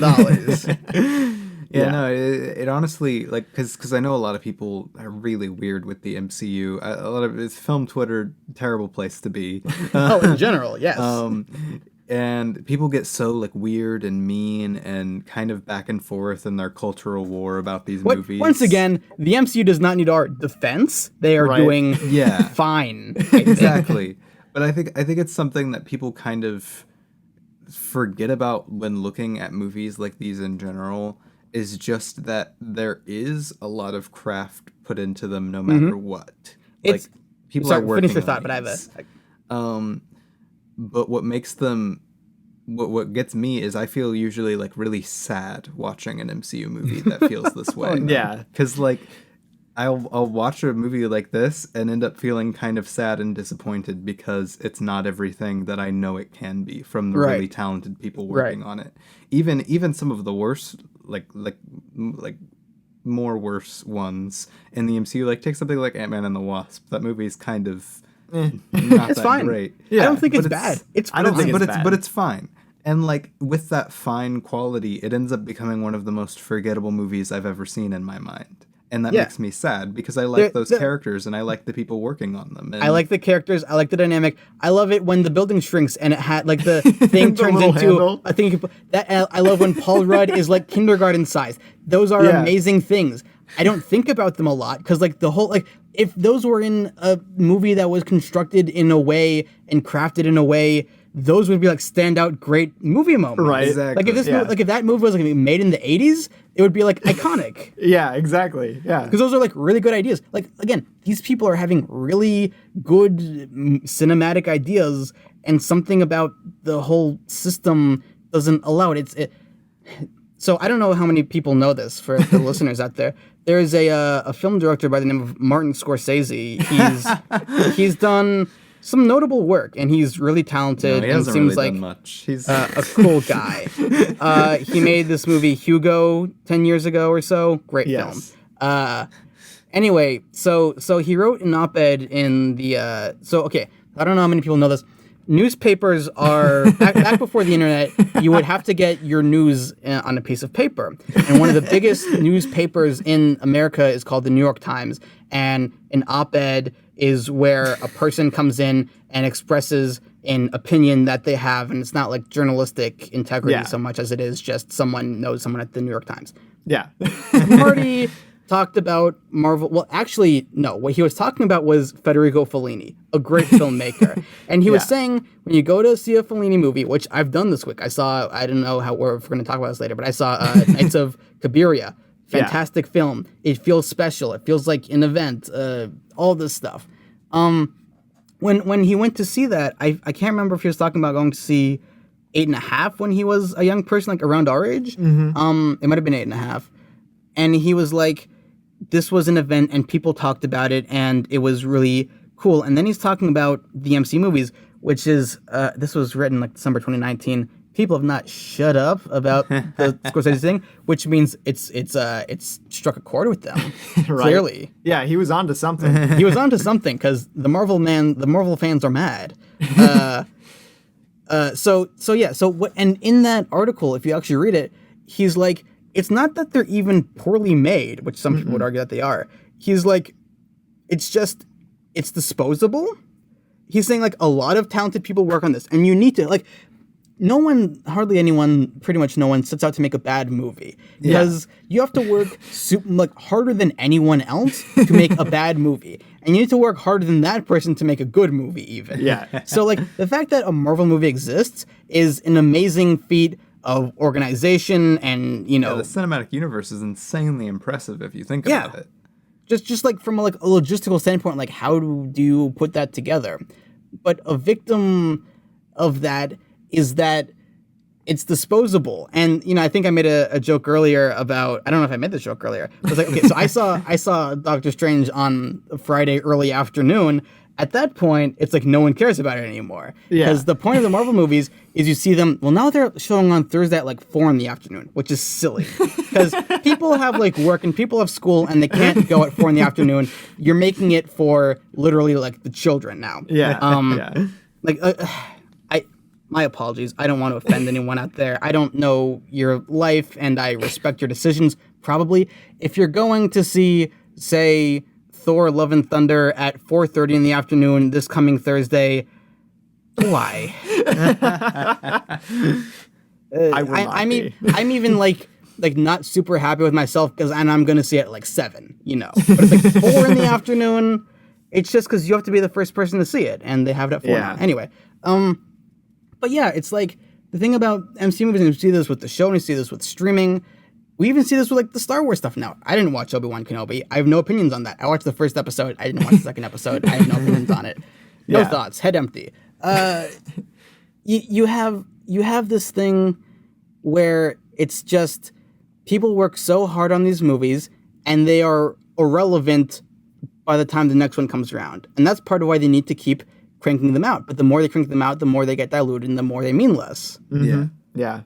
So it is just this issue of you're spending $200 million and double that for marketing, say, on a thing that is supposed to keep the company afloat for a month and a half. Yeah. On like, I'm not a businessman, but even I know that's not a good business model. How do they keep doing that? Well, that's why they keep releasing more and more, faster and faster, and they release TV shows, and they really... Oh, man. They honestly, I think... And again, I'm no businessman. I'm no. Yeah. By the way, we don't know how to like deal with finance. You know, we're just like we are ill prepared for anything economic in the slightest. I think Disney has kind of worked themselves into a corner with Disney Plus. Yes, they have. They've made an entire ecosystem for themselves that relies on them putting out a million things all the time that it's like Netflix. Everybody, and it's backfiring. Exactly. They committed to focusing on streaming like 6 months before Netflix is like, all right, this experiment is failing. We can't maintain this. It's not working. Here's a question: why didn't the Chip and Dale movie go to theaters? Right? Would they have made more money not doing that? Because if we're gonna be super cynical and say Disney is all about the money, would they not have made more money if they put the Chip and Dale movie in theaters? That's my question. I can't help but think that the answer would be that they would, or make like more Pixar money. movies, even. Yeah. I have not seen Luca. I have not seen Turning Red. Not because I'm not interested, but because there's like a small messed up part of me that thinks maybe if I wait, they'll put it in theaters, but they won't. I would love to see Luca in theaters. Oh, man. So bad. Luca would rock in the theater. And Luca is such a visually good-looking movie too, and it's just I bet it is, but I'm never gonna see it apparently because I'm bad at watching streaming movies. And like again, there's so many Netflix original films that I really want to see, but I just don't have the kind of self-control to be like, all right, I'm gonna sit down and watch this Netflix movie because like it's there and it's available and it bends to my whims, and my whims are to keep putting them off. So again, the Disney Plus thing is that it feeds on the culture of the sort of the obsessive compulsive. I have to see this thing because I'm committed to the brand. Yeah. And I have to do this, and you're only going to watch it if you have cleared out your schedule every Wednesday to tune into Obi-Wan Kenobi, even though every time I go on Twitter, like the past 6 weeks, people are like, well, another terrible 45 minutes spent on Disney Plus. Right? Why are you doing that? No, and what Disney is really going to, what I think they're going to run into, I mean, they already started running into it, is the more they put these out and the more it affects the quality because they're just getting put out so much and so fast. The more people are just gonna lose interest. Like so many people, even Star Wars fans that I know. Like, I mean, I used to be like the biggest Star Wars fan in the world. I believe that you love Star Wars. I don't think you could have been the biggest Star Wars fan in the world. Okay. That is an impossible. Like, this is not a comment on your moral. I see that. That means nothing to me. This is not a comment on your character or your dedication to this brand and these characters. This is just a simple fact that I don't believe there's one person who is perhaps the biggest fan of Star Wars in the world, and I don't think we could or would want to know them. Exactly. Okay, hyperbole. But like, I digress. And like I know so many big Star Wars fans who just a lot of them are on Twitter. Could care less at this point because like they're like, oh yeah, Ewan McGregor and Hayden Christensen, they're here. Well, they're not here. They're on the volume. They're yeah, right. And then they're just like, yeah. So like, it's like social media. It's like Twitter. It's like you see a funny tweet, and every now and then you're like, oh, that's a well-crafted joke, and then you see something that's like, that's interesting. That's a funny picture. I like this dog. What have you? And then you scroll past it. And exactly. And it's just supposed to sustain you until you get to the next dog you like to take, a picture of. And and that's the disposable thing. And I think the interesting thing about streaming and Netflix is that the Netflix, well, okay, like the MGM business model in the 40s and 50s, what it is really is it's like we have a brand and we make, say, these kinds of musicals or dramas, and people know, oh, it's an MGM musical. They have money. They have stars. Let's go to the picture house and spend our hard-earned 15 cents and and it makes $1 million, which back in that day is That's like insane. You can buy California with that. Exactly. Now with the Netflix business model is, and by the way, like the thing about that is the movies have to like have quality and be good because people are leaving their houses to go see it and they have to recognize the MGM brand when they're not at home. With the Netflix business model, what Netflix gets money from is if you're on Netflix. If you're staying on Netflix, then Netflix is getting money. And that's how social media works. It's like it's training your brain to keep scrolling Twitter even though you're tired and you don't like what's happening and all your friends have gone to bed. It's not good, it's not healthy. But so with Netflix, it's like we have to make something that will keep people on Netflix. Let's have this actor, let's have this director, let's have this TV show, let's buy Arrested Development, let's make Stranger Things, whatever it is now. Oh my gosh, the last episode of Stranger Things, season 4 is going to be as long as Harry Potter 2.5 hours. But also the insane thing about that, we're recording this, by the way, on July 1st.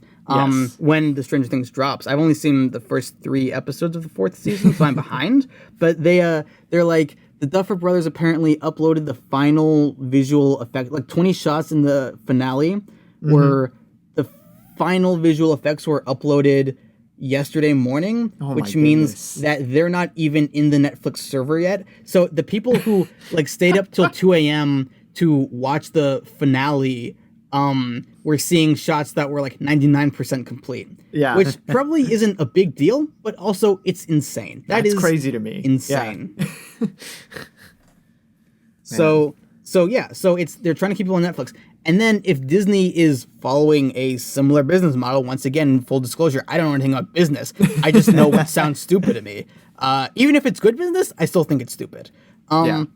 With Disney, it's like, listen, we have Bambi, we have Finding Nemo, we have Winnie the Pooh, we have Teen Beach Movie, we have Blackish, and we have Star Wars, and we have the Jean Cousteau movie. You will give us $8 a month or so, and you can have access to that. But you're going to get tired of that, despite... You're not going to get tired of Bambi, because Bambi was made from the perspective of you're going to have to go out of your house to see this. Exactly. And because of that care and craft and dedication, it makes something that endears itself to you and is rewatchable. But they believe they have to have more, I guess. So now they have to keep making more stuff, but it's not as good. So they keep... It's a vicious cycle. I think my brain is falling apart at this point, actually. So you guys talk for a moment while I collect myself. Yes, yeah. Yeah, so actually I was gonna wrap this around. Tie it back around. I think this is a good conversation in terms of where Disney and is right now and how it actually does tie a lot in my opinion, a bad place. And the problem is that it's not a bad place in the sense that the company is suffering. It's in a bad place in that the culture is suffering because they have all the money. Exactly, yeah. So I think where this leaves us, and it kind of definitely plays into a lot of the problems and like really the main things that I think plague Multiverse of Madness in terms of the things that I don't like about it, the things that pull me out of watching the movie, because they're, again, we've talked about it for quite a bit now on how many good, real, nice, tangible moments are in this movie. Juicy stuff. How many fun We haven't even talked about the moment where Wong says, sorcerers, fortify your minds. And then Wanda's looking around and she finds the one guy who's a little bit scared, and then it goes slow and quiet. Yeah. And then Wanda floats behind him and then comes back in and she says, run. And then he does and bumps a lot of people. I was about to say he knocks over like 5 people. Oh my God, that's like a fantastic moment. And then later when she's trapped in the mirror dimension and she has to throw a thing and it's like whatever. And then again, like I held my breath and I got chills when her hand reaches in towards the mirror and it turns into water. Yes. And the then reflection thing. Yeah, I have like, and then two more highlights of that is that she finds like a slightly reflective surface, that gong, and it also feels kind of like stop motionish, where she's like her body's like breaking and forcing itself through this like half reflective surface, and she gets out. And then the cool thing, again, like a great detail that isn't important and nobody notices, and you hardly can tell where you're watching, when Doctor Strange like, it looks like he shoots snakes out of his hands for Wanda to fight. Yeah. What's so cool about that, I didn't notice this on the first time, but the second time I noticed it, those aren't snakes, those are hydras. And whenever she shoots a Wanda blast at them and like hits one in the head, two more heads grow out of it, and she keeps fighting them. And again, this is like on screen for a solid 7 seconds, but just the thought and care that Strange's defense, that's smart. He could have thrown a snake at her, but then the snake would be dead. He threw a hydra at her so that it keeps like growing, so that he would have a little bit more time to get America out of there. Right. And then America gets scared and they get like sucked through the star portal, and they have that great like minute-long sequence where they're flying through all the different dimensions. And it's like there's a paint dimension and there's a film noir. Like the dimensions don't even make sense. You know, like my whole thing with multiverses is like if multiverses are real and they're like close to each other, the multiverse you might go to next is one where in 2008 you sneezed half a second before you sneezed in this dimension. And maybe that had real consequences, but also maybe it didn't. So the idea of like multiverse movies where it's like Phineas and Ferb, where it's like in this one a big thing happened, that's a little bit like silly. I mean, it's fun, but it's like silly to me. But then Sam Raimi goes even further, where it's like, what if there's a dimension where it's a cartoon of a film noir, where like your vision of the reality has film scratches on it. Exactly. And like, you know, machine gun sound effects. That would be a terrible existence to live in, but with his imagination, it can be real. Exactly. Yeah, no, it's... Man, there's so much to love about this movie. And that's what I'm saying. Like this movie is just like outstandingly fun. Yeah, it's so fun in all of its different elements, and yet it still like again for me it still ends up being very. It feels a little held back, hollow, and it kind of makes this weird like push and pull. And that's good. I'm glad that there's a push and pull, and that it's not just another. It's pushing some movie. envelope. It's memorable. It's very memorable. Like you said, I'm thinking about it. I'm talking about it. I'm not just like gonna forget it in 5 minutes. I was compelled to text you at 1 a.m. and say, wait a minute, can I be on this episode? Yeah. And I was gonna bring up, actually, you mentioned the kind of hollow feeling, and honestly, my problem, like one of my only problems with this movie, because honestly, I gave it like a 9 out of 10 or whatever. I think it's pretty darn close to perfect. I love it. But I have a very similar problem to this with this movie as I do with something like Drag Me to Hell. Not as much. It's not as extreme in Drag Me to Hell, but it's kind of that same feeling. That sort of hollowness that a lot of more recent Sam Raimi projects have had. I haven't seen Oz the Great and Powerful yet. It's not on Disney Plus. Yeah, for some reason it's not on Disney Plus. I wonder if they're embarrassed about that one. Right. But yeah, like there's this feeling when I watch Drag Me to Hell that I'm like, I wish it was pushing everything just a little bit further. I wish he had just dialed it up just one Drag Me to Hell more. Is interesting. My takeaway from that is both that like it feels a little bit more generic. It feels a little bit more coveragey than most Sam Raimi movies. It doesn't feel like every shot is as thought out as usual until like we're not going to spoil that one because it's interesting. But until like the last 10 minutes or so where it gets full on Sam Raimi, and that's like obviously the most amazing, and you're like, oh, he could have done this. And so it's a little bit frustrating to see that he didn't do that. But at the same time, his big comment is that like working in a bank in California is as close to hell on earth as there probably is. Exactly, yeah. Which is pretty funny. Exactly. No, and that's another thing. I think these are actually very similar movies in my brain. The way I think about them is like Drag Me to Hell has technical things that I don't enjoy as much about it as I do some of Sam's other work. Yeah. But it makes up for it a lot in the way it writes its screenplay, a lot of the thematic stuff that's there with the economy and everything. It's a really interesting movie. And even though it's cinematically not as dialed up as I want it to be. Right. I still like enjoy thinking about it and love picking apart all of its little moments. Right. And that's kind of how I feel about Multiverse of Madness. I wish it had pushed its filmmaking boundaries just a little bit further. Mm-hmm. But for what it is, there's some shots where I'm like, hold that for a second longer. Exactly. Yeah. Maybe like again, like dial this like in Dragon Maid Hell, it's like dial this up from a 7 to a 9, please. And in Multiverse of Madness is like dial it up from an 8.5 to a 10, please. Exactly. Yeah, exactly. But yeah, there's so much there. And like I mentioned, I love your reading of this movie. I think it's really insightful, and it's something that has brought me a new appreciation for the screenplay and everything. I still don't understand the hate for this screenplay. I get it's very jumpy and it's funny when I I don't think this is the reason, but when I saw it, there was a dude sitting next to me, and at the end he said, "Well, I thought it was a bit too feministic for my likes." What? What does that mean? What a does bit that even too. mean? It's like, I guess because a woman, speaks, that it's like, I don't know what it means. I guess there's like, there's some girl power and whatnot. Sympathetic and there's girl power. You're supposed to look at a woman and think, hold on, this is a person. Who has thoughts and feelings. I don't think that's what you're supposed to. That's not how that goes. I'm not comfortable with that. That threatens my masculinity. So I don't think that's the reason why the screenplay is getting hate. I just thought that was a funny tidbit. Oh, also, I saw this movie in theaters twice. First time was in IMAX. Second time was on 35 millimeter. I saw that. I was gonna bring that up because I'm so jealous. What did you want to say about that? Or just I was just gonna say the fact that you saw a Marvel movie on 35 millimeter is so funny to me. I thought this is a rare experience. I owe it to myself to do this. So I caught like the last screening at the Alamo Draft House in Brooklyn. Cool place, by the way. Yeah, and it was interesting to see a Marvel movie on 35 millimeter. It was I think it's like the cleanest film print I've seen projected so far. Which, because again, they've only shown it 6 times to that point. And it did make things feel brighter.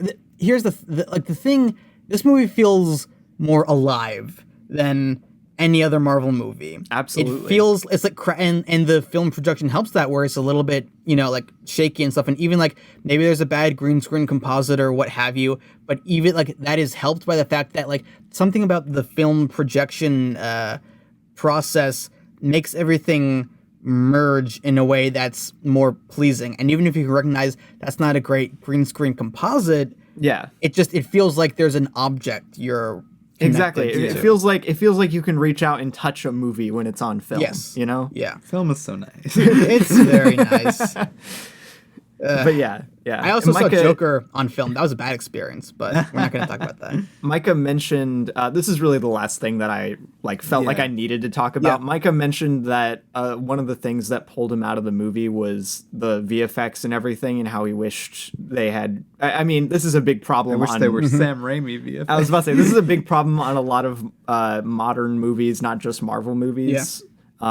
Where it's rushed VFX, underpaid artists. I love practical effects too much anyway. Exactly, yeah. And it honestly, that's my only other big gripe with this movie, is I wish stuff felt a little more real. And honestly, the filmmaking is doing a lot of the heavy lifting here. It makes it much less egregious, but you're right, it is still there.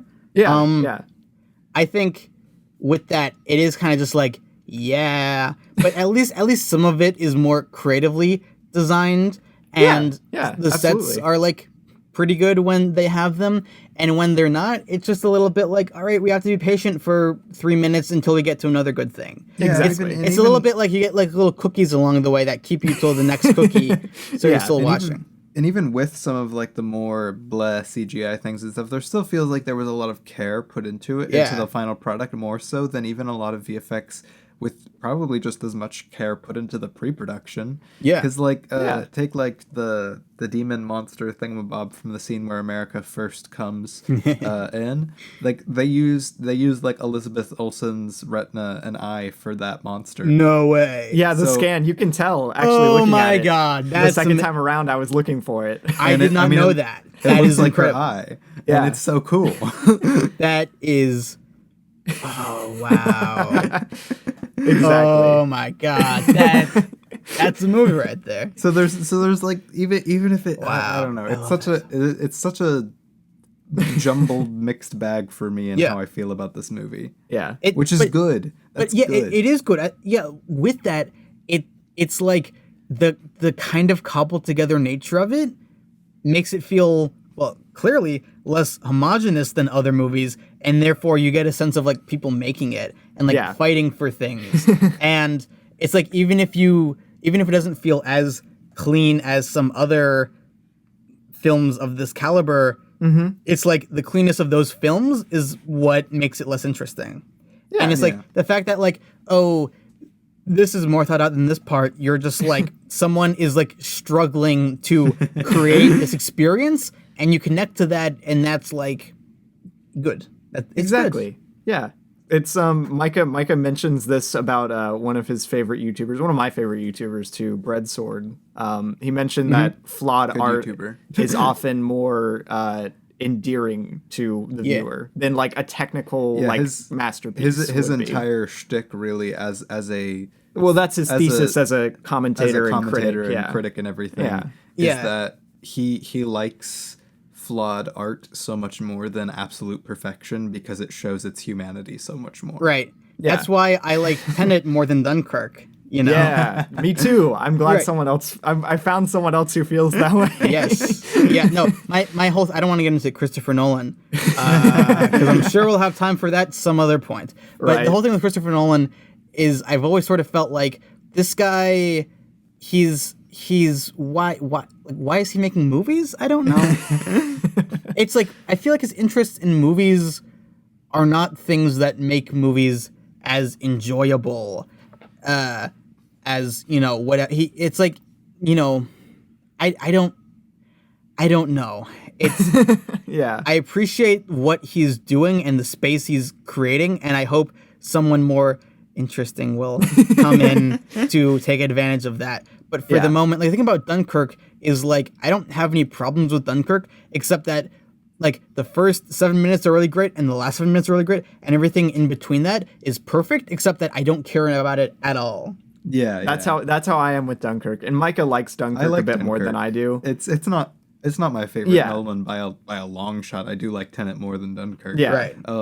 It's just I don't know. Christopher Nolan's a very weird director. Yeah, but also very plain. It's odd. Yeah, he's like oddly generic, but he's obsessed with like these different concepts in film. It's odd. That's why his best film is The Prestige. I have to rewatch that. I've been meaning to rewatch that for a long time. But yeah. So and you know, going back to what we were saying before. Yeah. One of my favorite YouTubers, Mikey Newman, Movies with Mikey. Ooh, yeah. I forget which episode he said this in, but it's like I forgot the exact quote because it was so good and I'm gonna butcher it, but it's like we connect to art because it's imperfect like we are. Yeah. And if you see right, and it's like the things that take you out of a movie, you know, they might be things that also endear you to it. And if you see a movie moment where it's like they, you know, were going for something and didn't quite make it, or there's a little quirk here or something, and it's like that makes you think about the people making it, and you're thinking about people and thinking about what they're thinking about, and that endears you to the movie even further because it's like a little portal into what a person is thinking. Exactly. Yeah. That's really beautiful. So yeah, it's Doctor Strange in the Multiverse of Madness. What are our takes on a Kevin Feige production? He's been testing the waters with that the past couple productions. I am not a Kevin Feige fan. He's I don't know. Just the way any interview I have heard from Kevin Feige and the way he talks about his work and everything, feels very like he should care more about the actual movies. Like he's got a lot on his plate, you know. Absolutely. Yeah, no, I know, but like, but also that's his fault. He talks about these movies and he's like, I'm really excited. Okay, so he sounds like he's done this like 25 times. He sounds like a grandparent talking about like their favorite grandkid's extensive career. Yeah. Oh my goodness. Doesn't really know what all that's about. He's really happy about it. Exactly. I'm so glad that Taylor, he's gone out and he's really made a name for his world and the experimental publishing field. When I was younger, we would just buy books, but now this is a new field with great possibilities. They've developed new technologies in printing, and I hear there's a laser of some kind, and the writers are so talented. Taylor, he's a big fan of Charles Dickens, so he was thinking about that when he was publishing the new book. It's just, we're so lucky to have these great young people working with this new project, and we can't wait to see where it goes next. Who knows? Absolutely. Yeah. That's I think Kevin. But I was talking specifically about the title card, a Kevin Feige production, that's only showed up in like the last year of Marvel things. Yeah, why now? Why is he starting putting that in now? Why does he now have the guts to be like, I am in charge of this? We already know that, Kevin. But now, Infinity for some War. reason, he needs to put that card in there. Why? It's Infinity War. It got to him. Endgame and Infinity War. I really honestly think that was a big, that was such a big payoff for all of his hard work throughout over the past decade. That was the big payoff. It was a box office smash, which is an understatement. But I really think that probably gave him the comfort to finally put his name there as this is he feels like production. I think honestly he now feels like the father of a generation of films. That's not good. I don't care who you are. I don't care how talented you are. I would feel. I love Steven Spielberg. I would feel bad if someone described him as the father of a generation of films, because to some extent it's true, but also it's not. But unfortunately, that's probably true with Kevin Feige, and that is a bad thing. Yeah, exactly. Especially for someone who isn't as imaginative. And I think that plays into the MCU keeping and just trying to grab more it's people who up. have done one movie. And that bothers me so much. They'll do one movie and they'll be like, come work with the MCU, and that's great. I'm glad they're getting a big opportunity that will make them lots of money, get their name out there and all that. Absolutely. But at the same time, I honestly feel like that taints their experience in filmmaking so much, working under that big of a corporation as their second outing on a movie. Right, no, that's a very fascinating thing to talk about. And it's not the case in Multiverse of Madness, a Sam Raimi film. Exactly. Because I wanted to bring that up actually, because you kept you mentioned that he's one of the more experienced, and I wish that the MCU was grabbing from experienced directors and not. Well, Kevin Feige said he was so happy he didn't have to look over Sam Raimi's shoulder in the making of the film, and he wants to hire people who are competent now.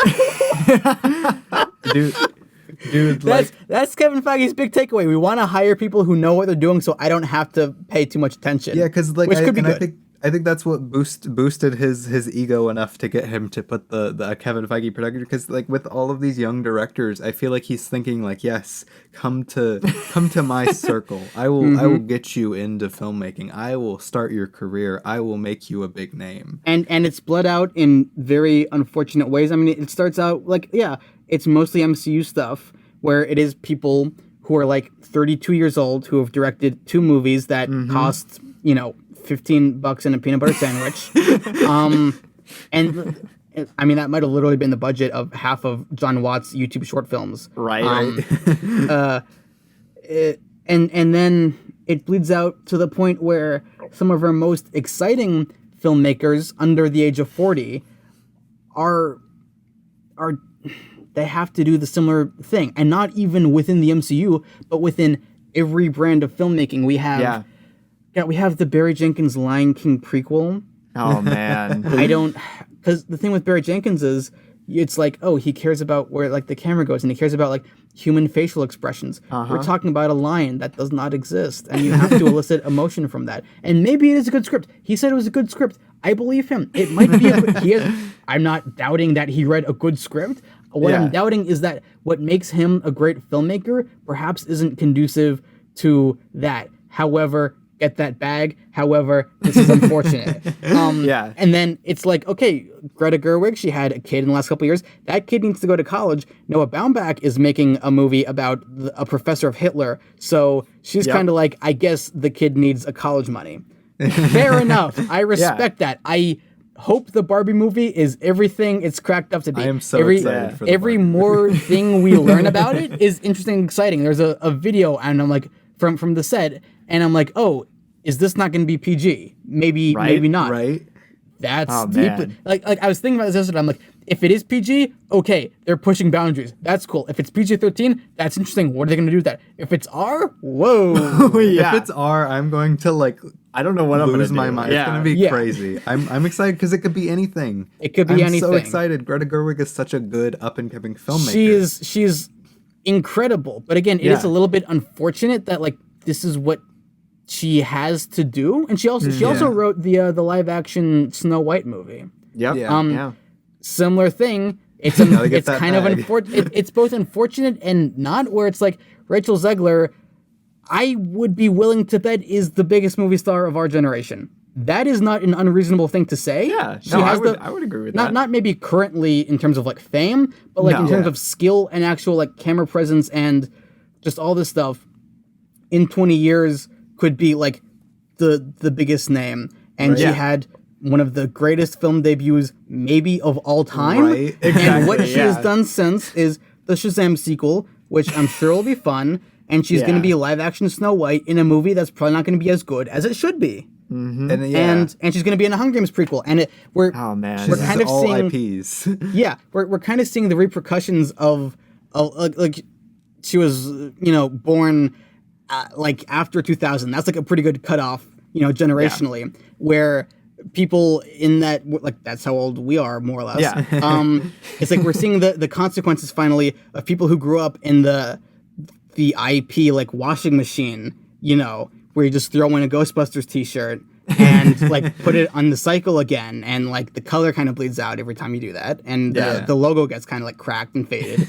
Fabric stretches. Yeah, and the collar doesn't feel right, and the tag is itchy, metaphors and such. It's a little bit unfortunate to see like, okay, we have someone who again like 80 years ago would have been like having all these great opportunities, and we haven't seen any footage from the other movies. I'm sure she's fantastic in them. Yeah. And it's just kind of frustrating to be like these great people who really excite me get like one or two chances to shine and show that they are as good as anyone else who's had this medium and has something interesting to say.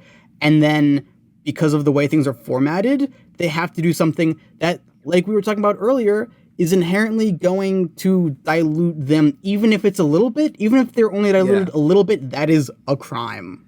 Yeah, like take even something that made me really, really sad. I haven't like gotten a chance to see The Northman yet, but like Robert Eggers was so disappointed in the reception to The Northman. Yeah. And I've heard nothing but good things about people who have actually like gone and seen it. Even my sister, who is not like a Northman kind of person, like she really liked it. Yeah. And I'm like, I'm so sad that he's just like disillusioned on filmmaking from this. It was so crazy when I learned that cost $90 million. I'm like, they gave him $90 million? And he got to make, I mean, they cut like some full frontal nudity and stuff, so that's like a bummer and whatnot. But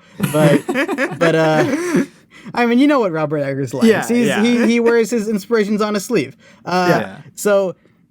So like other than that, it felt pretty intact, and I thought it was a great movie, and I had a good time at the theater, and it was kind of loud, and I sat a little bit too close to the screen, whatever. But yeah, it is that kind of thing where it's like this should be a bigger deal because it's like a real movie being made, and like something that didn't occur to me, I know the Safdie brothers have another movie in the works with Adam Sandler. In between that announcement and like Uncut Gems, which was like a 2+ year gap, like almost 3 year gap. I saw one tweet once that kind of implied that maybe the Safdies can't get another movie made. And that was like, that didn't even occur to me. Because they made one of the greatest movies of the decade, Uncut Gems, like and legitimately. Uncut Gems did pretty well too. And it was received really well. Yeah. And the idea that maybe they can't get another movie made it didn't even cross my mind, but it could have been true. Exactly. Yeah, that's crazy to think about. Like, you could make something as big and as great as Uncut Gems and then just, like, That's why not make anything else. That's why everyone should go watch just the first episode of Kenobi, to where you can get Benny Safdie as a Jedi. Yeah. I was so interested I've only seen the first episode of Kenobi, and Benny Safdie shows up, and first of all, he is getting the bag, but in a better, I think, way. I mean, like Licorice, like it's so funny. It's like Licorice Pizza is like where he's studying, and then Kenobi is where he's getting the bag, and he's gonna like bring those two together to hopefully make something good. By the way, I just wanted to comment. I think we are officially podcast length passing the duration of Doctor Strange in the Multiverse of Madness, Probably. which was my goal. I think we're just getting there.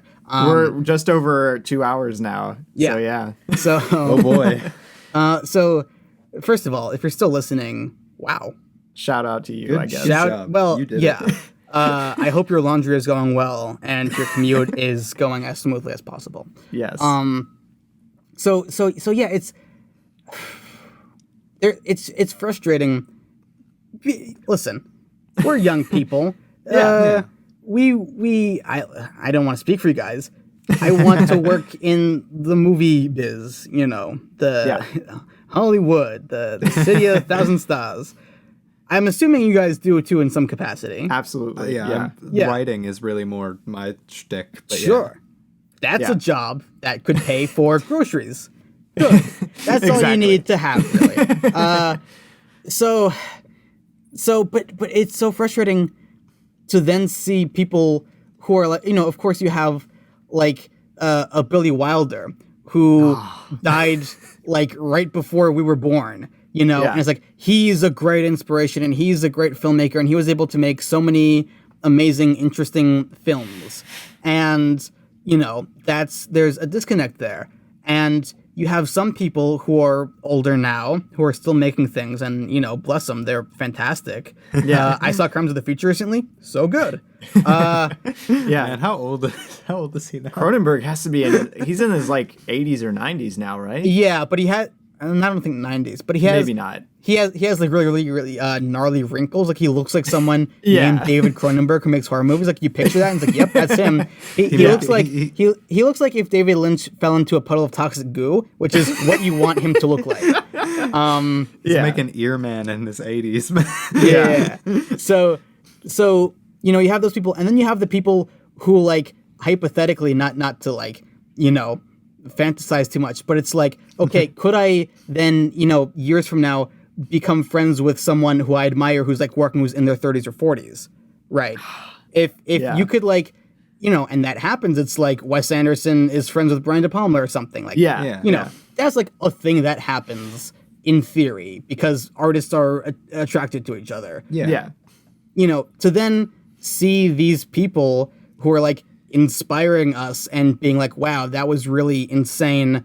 I can't wait to see where their career goes. Like in the 80s, it's like maybe they make a bad movie. Nowadays, it's like maybe they make a mediocre movie and have to keep making mediocre movies forever. That's like scarier than maybe the new John Carpenter movie isn't that great, Yeah. I'm so scared for the new Dario Argento movie. Oh, what is? I'm so scared. Do I know about this? What is this? He's doing a new movie. Yeah. How old is he? I was about to say it just premiered, or I think it premiered at one of the film festivals this past year. I don't know if I've even heard of this.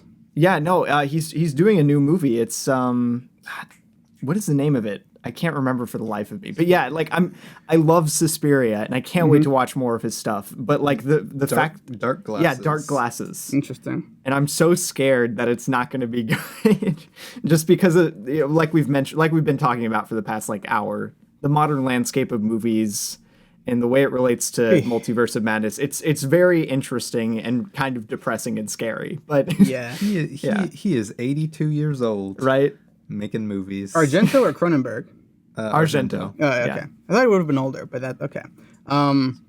Yeah. So yeah, it is just this thing of like Barry Jenkins. Well, we're seeing it in certain like Rian Johnson, I think we can agree that he is quite good at making movies. Yes, I like his personality. I like his sentiment. I like his commitment to making things good. Yeah. Even though, again, it's like he made the middle Star Wars movie, and it's the best Star Wars movie. And the fact that he can do that is like super commendable. And then he made Knives Out, which like did what most movies should be, which is that it's a mid-budget, high-concept, original movie with a good cast that made 3 times its money back. Exactly. That's like that's a good dream. Hollywood business model. And then Netflix sees that because we've gotten like 4 of those in the last decade, maybe. Like the other one, like John Wick, that happened to, and we've seen the ramifications of that being like everything wants to be John Wick now. It's like, oh, could that be because it had a good idea and was executed well and made back more money than it put into it? Is that why? And it sticks with people. So we have, by the way, Bullet Train hype. End of sentence. I hope that's really good. So we have like Rian Johnson, and it's a little bit frustrating to be like, he's getting the bag. He's getting $100 million. That is more money than I would know what to do with. Frankly. Yeah, I'm happy for him. But I'm happy for him, but also it's like he's now spending 7 years post Knives Out, say, making 2 more Knives Out movies for Netflix. Maybe they'll be good. Maybe they won't. But I want another movie that's like Knives Out, not like Knives Out, but that is mid-budget, high-concept, original, good cast, what have you.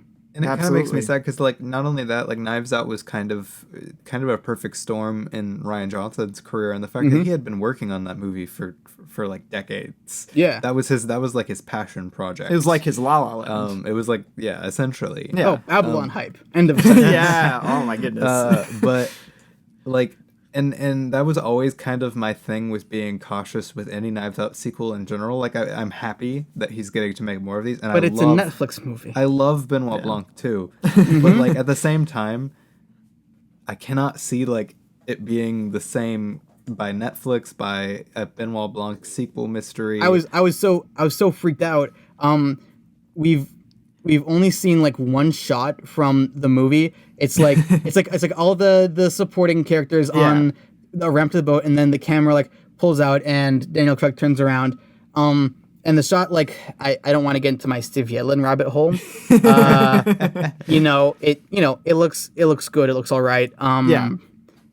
But I saw there was a report yesterday that Glass Onion, a Benoit Blanc Knives Out mystery movie, a Netflix production from writer-director Rian Johnson, is going to premiere at, is it TIFF? Is it Toronto International Film Festival? Probably TIFF, I forget which one, okay. It might be premiering at TIFF. And they had, because they only have like one image from the movie, which is like with the whole cast in the, and they had that picture. And for some, again, it might have been my memory or maybe not. It looked way more desaturated than the teaser shot we got. And I'm like, why? Why is this press release very desaturated? No, I'll look that up. Yeah. Micah just pulled up the Vanity Fair article. And it's, oh man. That's so weird. Wait, can you also pull up the teaser, like one, shot? I can try. Could we try to do a comparison? Just talk about things before we try and do this. So like, again, with that, it's like, what are they doing? Why is this like this? Don't wrong me. This is a personal slight, not because what I care about is important, but because what I care about is other people having a good time. Right. And if it's going to be diluted in some way, then I think Netflix should just personally apologize to me. What am I talking about? Oh man, I just did the side by side, and it's genuinely it's definitely genuinely desaturated. Why? Like distinctly. Okay. So I'm not crazy. Why? Not crazy, I mean, I am crazy, but not not about this. I'm not seeing things. Why? Why does it look like that? Any ideas? I could have I have no idea why the footage would look different than the picture. Honestly, it could just be the way they got the image. It could be a bad press kit. It could be whatever. These are all possible things. But the pessimist in me is like, have they butchered this for no reason? Well, there is a reason, because I guess modern audiences are scared of colors. I don't like I speaking as a modern audience member, I don't like color. I wish I lived in black and white. Yeah. But modern audiences don't like black and white either. So I don't get it, man. Dude. Like there's some movies that are desaturated enough that it looks like it's almost black and white. It's like you might as well just go all the way. And yet people I'm not like crazy. I don't like watching movies in black and white. I'm like, come on, black guys. and white, people are like, whoa. Yeah. That's a bit too much. Man. Because they actually made it to be without color and did the lighting well and used black and white to good effect instead of it just being an image that you can barely decide what's what. Yeah, it's about contrast and lighting and shadow. That's what black and white is all about. And what's interesting is that Raiders of the Lost Ark was shot by the amazing Douglas Slocum, who was already pretty old at that point and had experience in the 40s and 50s shooting black and white movies. And so the idea of Indiana Jones is that they shot at least Raiders, I don't know about the other ones, but specifically Raiders of the Lost Ark to look good, maybe even better in black and white. They shot it like it was a black and white movie. Have you seen... And you can tell. But have you seen the Steven Soderbergh version where he made it that way? Do you know about this? No, I haven't. You don't know about... Oh, this is so... Steven Soderbergh, in 2015, for educational purposes only, he took Raiders of the Lost Ark, he turned it black and white, he removed all the sound, and then put the Social Network score under it. And wait a minute, I did hear about this. You did hear. You have to watch it, though. It is a fascinating experiment in how that movie is crafted and how, once you take out the color, first of all, it looks sick. But beyond that, it has a function in the storytelling. Once you take out the dialogue and the sound and the color, you end up with a graphic sort of motion thing that you can understand. Yeah. Well, it's I was watching this thing on the Parasite Criterion thing about Bong Joon-ho talking about why he made a black and white version of Parasite. Yeah. And he was talking about why he likes black and white filmmaking so much, and the fact that it invokes everything that's actually not real about filmmaking, but it invokes the actual hard language of film and of your actors. It makes everything more punctuated. That's actually obviously there's film language in color, a lot of film language in color, but it's like the to tie this back a little bit, it's like the shield going through Captain Carter and we don't see it. What we get is highlighting a thing that we wouldn't get if we saw the whole picture, and our brain is filling in the details. So when you're watching a black and white movie, usually you don't think, oh, it's in black and white. You're imagining it in a weird half sense where it's I understand that this is a color, but what we're highlighting are the creases in an actor's face that are shown by the shadow, and that's an emotion and stuff. And watching black and white Parasite versus color Parasite is a really cool experience. It's a very different experience, and it's really cool because it highlights completely different things that shine throughout the movie. Yeah. I'm a lot more I love how spatially conscious Parasite is as a movie. That's one of my favorite things about that movie. You've done a Parasite episode, right?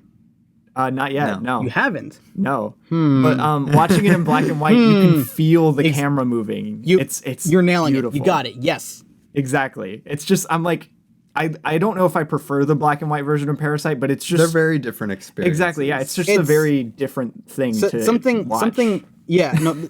On that point, something I've been thinking about in film, when there was the Midsommar extended version. Oh, yeah. Which I haven't seen yet, but I've been meaning to.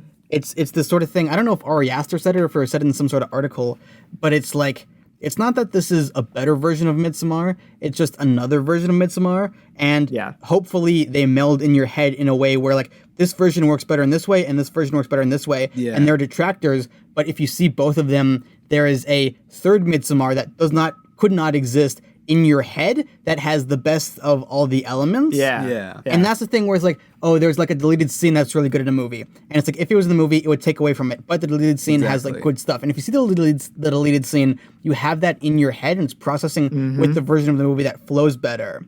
Yeah. And so it's movies it's cool. in a sense where it's not any one thing. And you can watch it on your phone, and you can watch it on a big screen. And these are all different experiences that inform a broader hypothetical version of the movie that only exists for you. Yeah, I watched the extended edition of Fellowship of the Ring for the first time not that long ago, and it's genuinely worse. Like, it's just paced worse. Interesting. I think on a film level of watching the movie, it is not as well structured. It is not as well paced. I don't think all the moments work as well, but it's still really, really cool to watch. Yeah. Because you have all of these really good scenes and really cool moments that didn't make it because they wouldn't have worked as well for the flowing movie. And like you said, I now have this as kind of like, even when I'm watching the other movie, I'll be like, oh, and there was also like these things happening. Mm-hmm.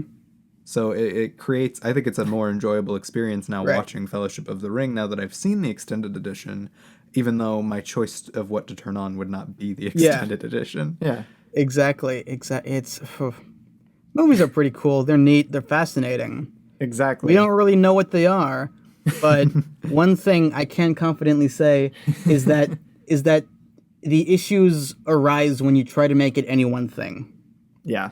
Well, and film is one of the coolest pieces of art to me, in the fact that it is music, it is picture, it is motion, it is actors, it is like sometimes they have monkeys in them. So it's so many other art forms combined into one ball of something that can connect to human brains in a way that almost no other piece of art can. On that, a thing I wanted to bring up earlier, but it got kind of lost because I don't know what this episode is. I was watching some of the Criterion bonus features on Mikey and Nikki, which also, if you do any Elaine May episodes at any point, I want to plant my flag. I'm calling dibs. So he was there was an interview with critic Richard Brody, and he said there's a misconception that film is a visual medium.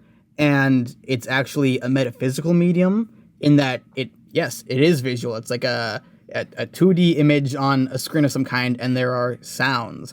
And, that varies in certain degrees, but that, it's basically like a picture, and it moves, and sometimes at least, and there's a sound of some kind.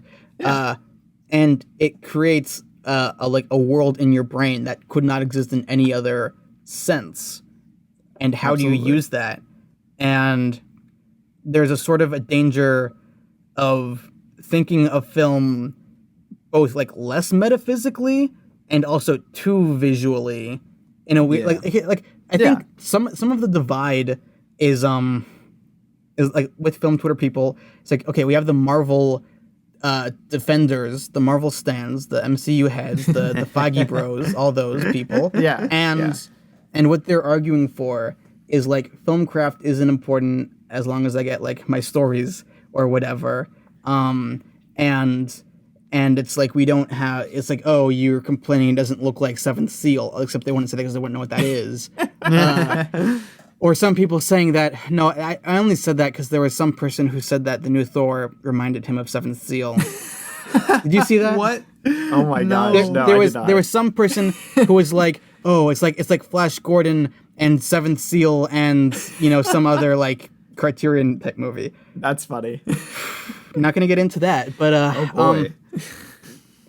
And then there are like the people who are responding to that being like, here's an experimental film from the 1940s where they didn't quite know what movies were yet, and it highlights an interesting principle, but it doesn't create a metaphysical world in the same way. It's like, it's a purely visual, like, here's a juxtaposition of images, and it's like, that's really interesting, that has an interesting effect. And then what I would consider, not to be too like restrictive, but what I would consider a quote unquote real movie is the metaphysical sweet spot in between those, where it's like we're getting a story and we're getting characters and we're getting like, I don't know, the basic stuff, and then we're getting an interesting use of the form and marrying that to be a worthwhile experience. Absolutely, yeah. At the end of the day, we're all, tired, we're all exhausted, we're in the trenches. What we just want is to have a good, meaningful experience, because if we're going to spend like $30 every 2 months to see the new Marvel movie in IMAX, why not get a good time out of it? Yeah, absolutely. And you know what? I think that's a good wrap. Multiverse of Madness. It does that. Is a good time. It did that it made me very happy. That is the takeaway. I guess what I'm trying to say in the 2.5 hours we've been here is that this movie made me happy. Yay. Oh my god, we did not even talk about Pizza Papa. Oh yeah. Pizza All right, Papa. we'll tack on this discussion right here at the end, and we'll call it a day the after final that. the final thing. Yeah. I don't Pizza have Papa. I don't have any strong things to say other than I'm very happy about that. Pizza Papa. I was so Pizza Papa. scared that Bruce Campbell wasn't going to be in this. Yeah. Like at all. I was hoping he'd be in it more, actually. Yeah. It's kind of sad that he was just there for that joke. Yeah. Good joke though. It's a good joke. I want to Pizza try Papa those. I want to try those Yeah. pizza balls now. I should try making those sometime. The tiny pepperonis, Dude, and again, They look good. Again, the end of it's one of the. I wish they didn't have It's over. the post credit scene, because they have the two. The one would be such a good. Just we don't need the. don't other need thing. Oh, yeah. And like the ending where he like falls to his knees and you're like, what is this? Yeah. And such a sick ending. That's And like so that, cool. that could be the ending to like what I think about with this movie. It is beyond like an end tack on. I'm sorry, we brought it back into the main episode now, but is that there like how I think easy it would be to if you were to make this movie 15 years ago, how easy it would be to change a couple things so that it is fully contained within itself and interesting. Absolutely. And I the think movie that could eyeball end. would be such a good ending. The movie could end with him falling to his knees and the third eye opening up, and you would never see another Doctor Strange movie again, and that would be like a fulfilling It would experience. be the coolest thing in the world. right? And unfortunately, we did not get that. Oh my Yeah. gosh, that would be But- so dope. But it still worked really well. And Yeah. Pizza Papa is here. I love Pizza Papa and the Sam Raimi car. And the Sam Raimi car. Yeah. Yeah. All right. So before I think of anything else, I want to go about. let's wrap this up because I don't have any more water and I'm gonna have to rest my vocal cords for the rest All of right. the day. All right. So just to restate, I gave it a 3.5. Robbie gave it a 4.5, and Yossi gave it a 5. A 5 out of 5, baby. I can respect that. I think as long and as rambly as this episode has been, I think it does help illustrate what at least I love about Multiverse of No, Madness. I think we went into a lot of the, even though we went off on a lot of the principles of film, I think Yeah. it went into a lot of the principles of film that actually make this movie as Exactly. memorable and meaningful as it is in the landscape of MCU movies. I wanna look at my 2022 ranked list. I haven't seen a lot of 2020. I've seen 9 movies released from this year. I think this is in my top 5 of the year. I'm pretty confident that it is. I'm gonna go backwards because number 9, The Unbearable Weight of Massive Talent. I saw that at a free preview screening where the line was like all the way around the block. That was the perfect way to experience that film. Nice. Number 8, Kimmy. Really good movie. I love Kimmy, man. We're gonna talk about Steven Soderbergh. Number 7, The Batman, a film that doesn't need any more praise from me, considering I liked it, but everyone else seemed to like it more. 6, Everything Everywhere All at Once, a film Yeah. which also I don't want to get into because I don't think I can say anything without someone being like, wait just a moment. Not that I didn't like it and not that I do like it, but I'm not explaining myself well. Yeah, And I said I wasn't yeah. going to get into it. I have nuanced opinions on the movie. Yes. Number 5, Top Gun Maverick. I guess very cool that it's doing what it's doing. Yeah. Number 4, The Northman. Very cool that it's doing what it's doing. Unfortunate that it wasn't doing what it was supposed to do. yeah. Number 3, Crimes of the Future. I liked it a lot more than I thought it would. Number 2, Doctor Strange in The Multiverse of Madness. All A right. Kevin Feige production. Kevin Feige production of a Sam Raimi film starring Benedict Cumberbatch and with Michael Stuhlbarg.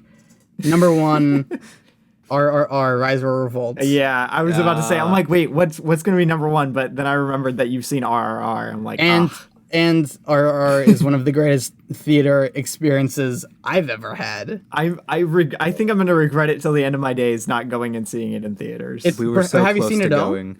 No, I still because haven't watched it. Netflix has it. Netflix doesn't but have the Netflix original doesn't have audio. the original audio of it. Fair enough. Yeah. I have to hope they bring it back in some Hey, stranger things have happened. If it gets nominated for Best Picture and Regal Ooh. is like He's like, we're gonna show the best. That happened before. Gosh. Yes, I it need did. that. I need that. If that happens, I want to see it so bad, and I don't want to. I want to watch it in original. All right, I'm holding out for that now. I don't want to watch a dub. All right, so we're gonna take a quick break here, and we'll come back for another 2.5 hours where I talk about RRR. Actually, it would have to be a longer episode because my goal is just to cross the runtime of every movie I talk about. So since RRR is like 3 hours and 5 minutes, gotta have a lot of opinions on it, which I'm sure I could conjure up. Absolutely. And now that we've kind of wrapped up our main discussion, we're going to do a quick little what we watched at the end. So let's get into it. All right. So for those of you who are new to the podcast or are even listening this far in, we have a little what we watched segment. This time we're doing it a little bit differently due to time. So it's just going to be Yossi going over the films that he wants to talk about that he watched for the month. Yeah, for this past month. In June 2022. Absolutely. I already mentioned I watched Spider-Man 3 for the first time. Good movie.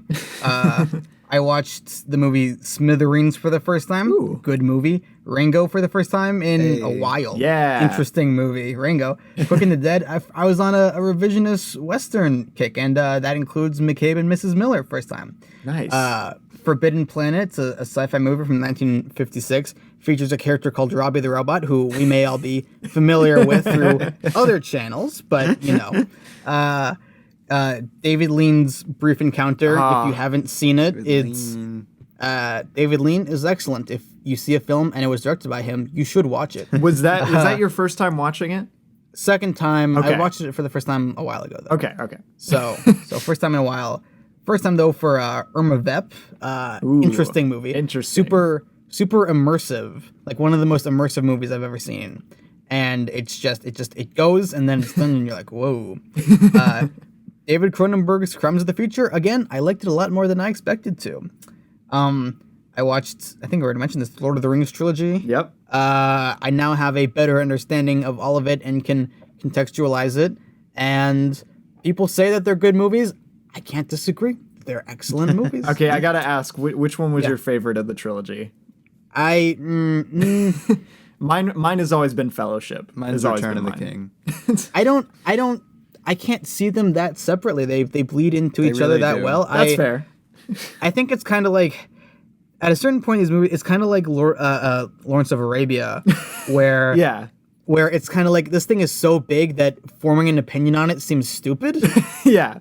It's like I can't even form words. It's just like, my favorite of them? What are you talking about? It was like seeing a gigantic spectacle that you can't elaborate on. So I think it was just, I'm just a little bit phased after all that. Special shout out to the Nebula original film Patrick Willems presents Night of the Coconut. I must watch featuring it. Charles.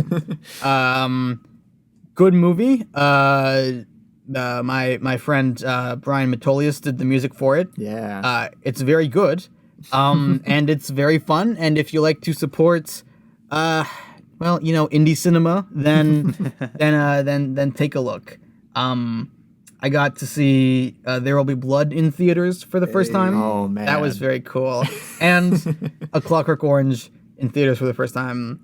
I didn't see them both for the first time, but in theaters for the first time. First time in a theater, yeah. Yes.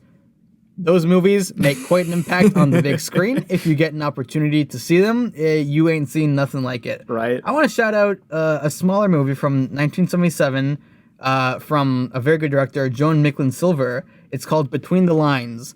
It features a young Jeff Goldblum, and the main character is this photojournalist lady who is very cool, and it's about this sort of like independent, sort of like radical newspaper in Boston, but it's in the waning days of it. So it's like 8 years ago, this was super cool and radical and interesting, and now all the people are like 8 years into it, and they don't really have any money, and they're like going to sell the paper to a real company, and so it's not what it used to be, and it's like following these characters at sort of end of that, and it's kind of an ensemble thing, and it's really good. Interesting.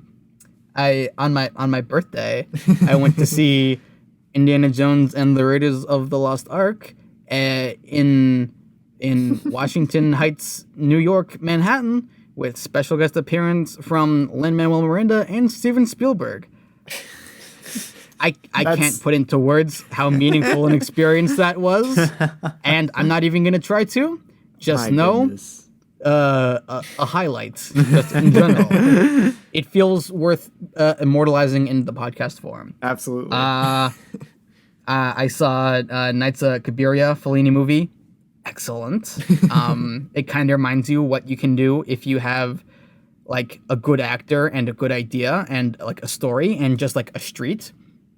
You can make good stuff. And I rewatched Elaine May's A New Leaf with Walter Matthau.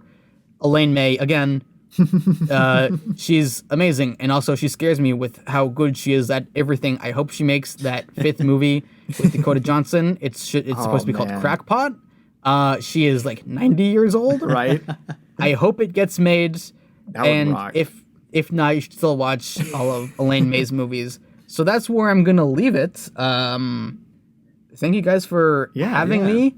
Although, again, I do feel a little bit like I dashed in the room and said I need to be on this episode. Don't feel bad, man. I think it's honestly for the best. I think the version of the Multiverse of Madness episode that we would have made is probably a lot less interesting and rewarding than this is. Right. So. Okay. Well. Unfortunately, I can't do this too often because I've gained a new appreciation for podcasters in that every week they do this, and I am exhausted. Maybe it's because I've been like high energy and yelling for 2.5 hours. Right.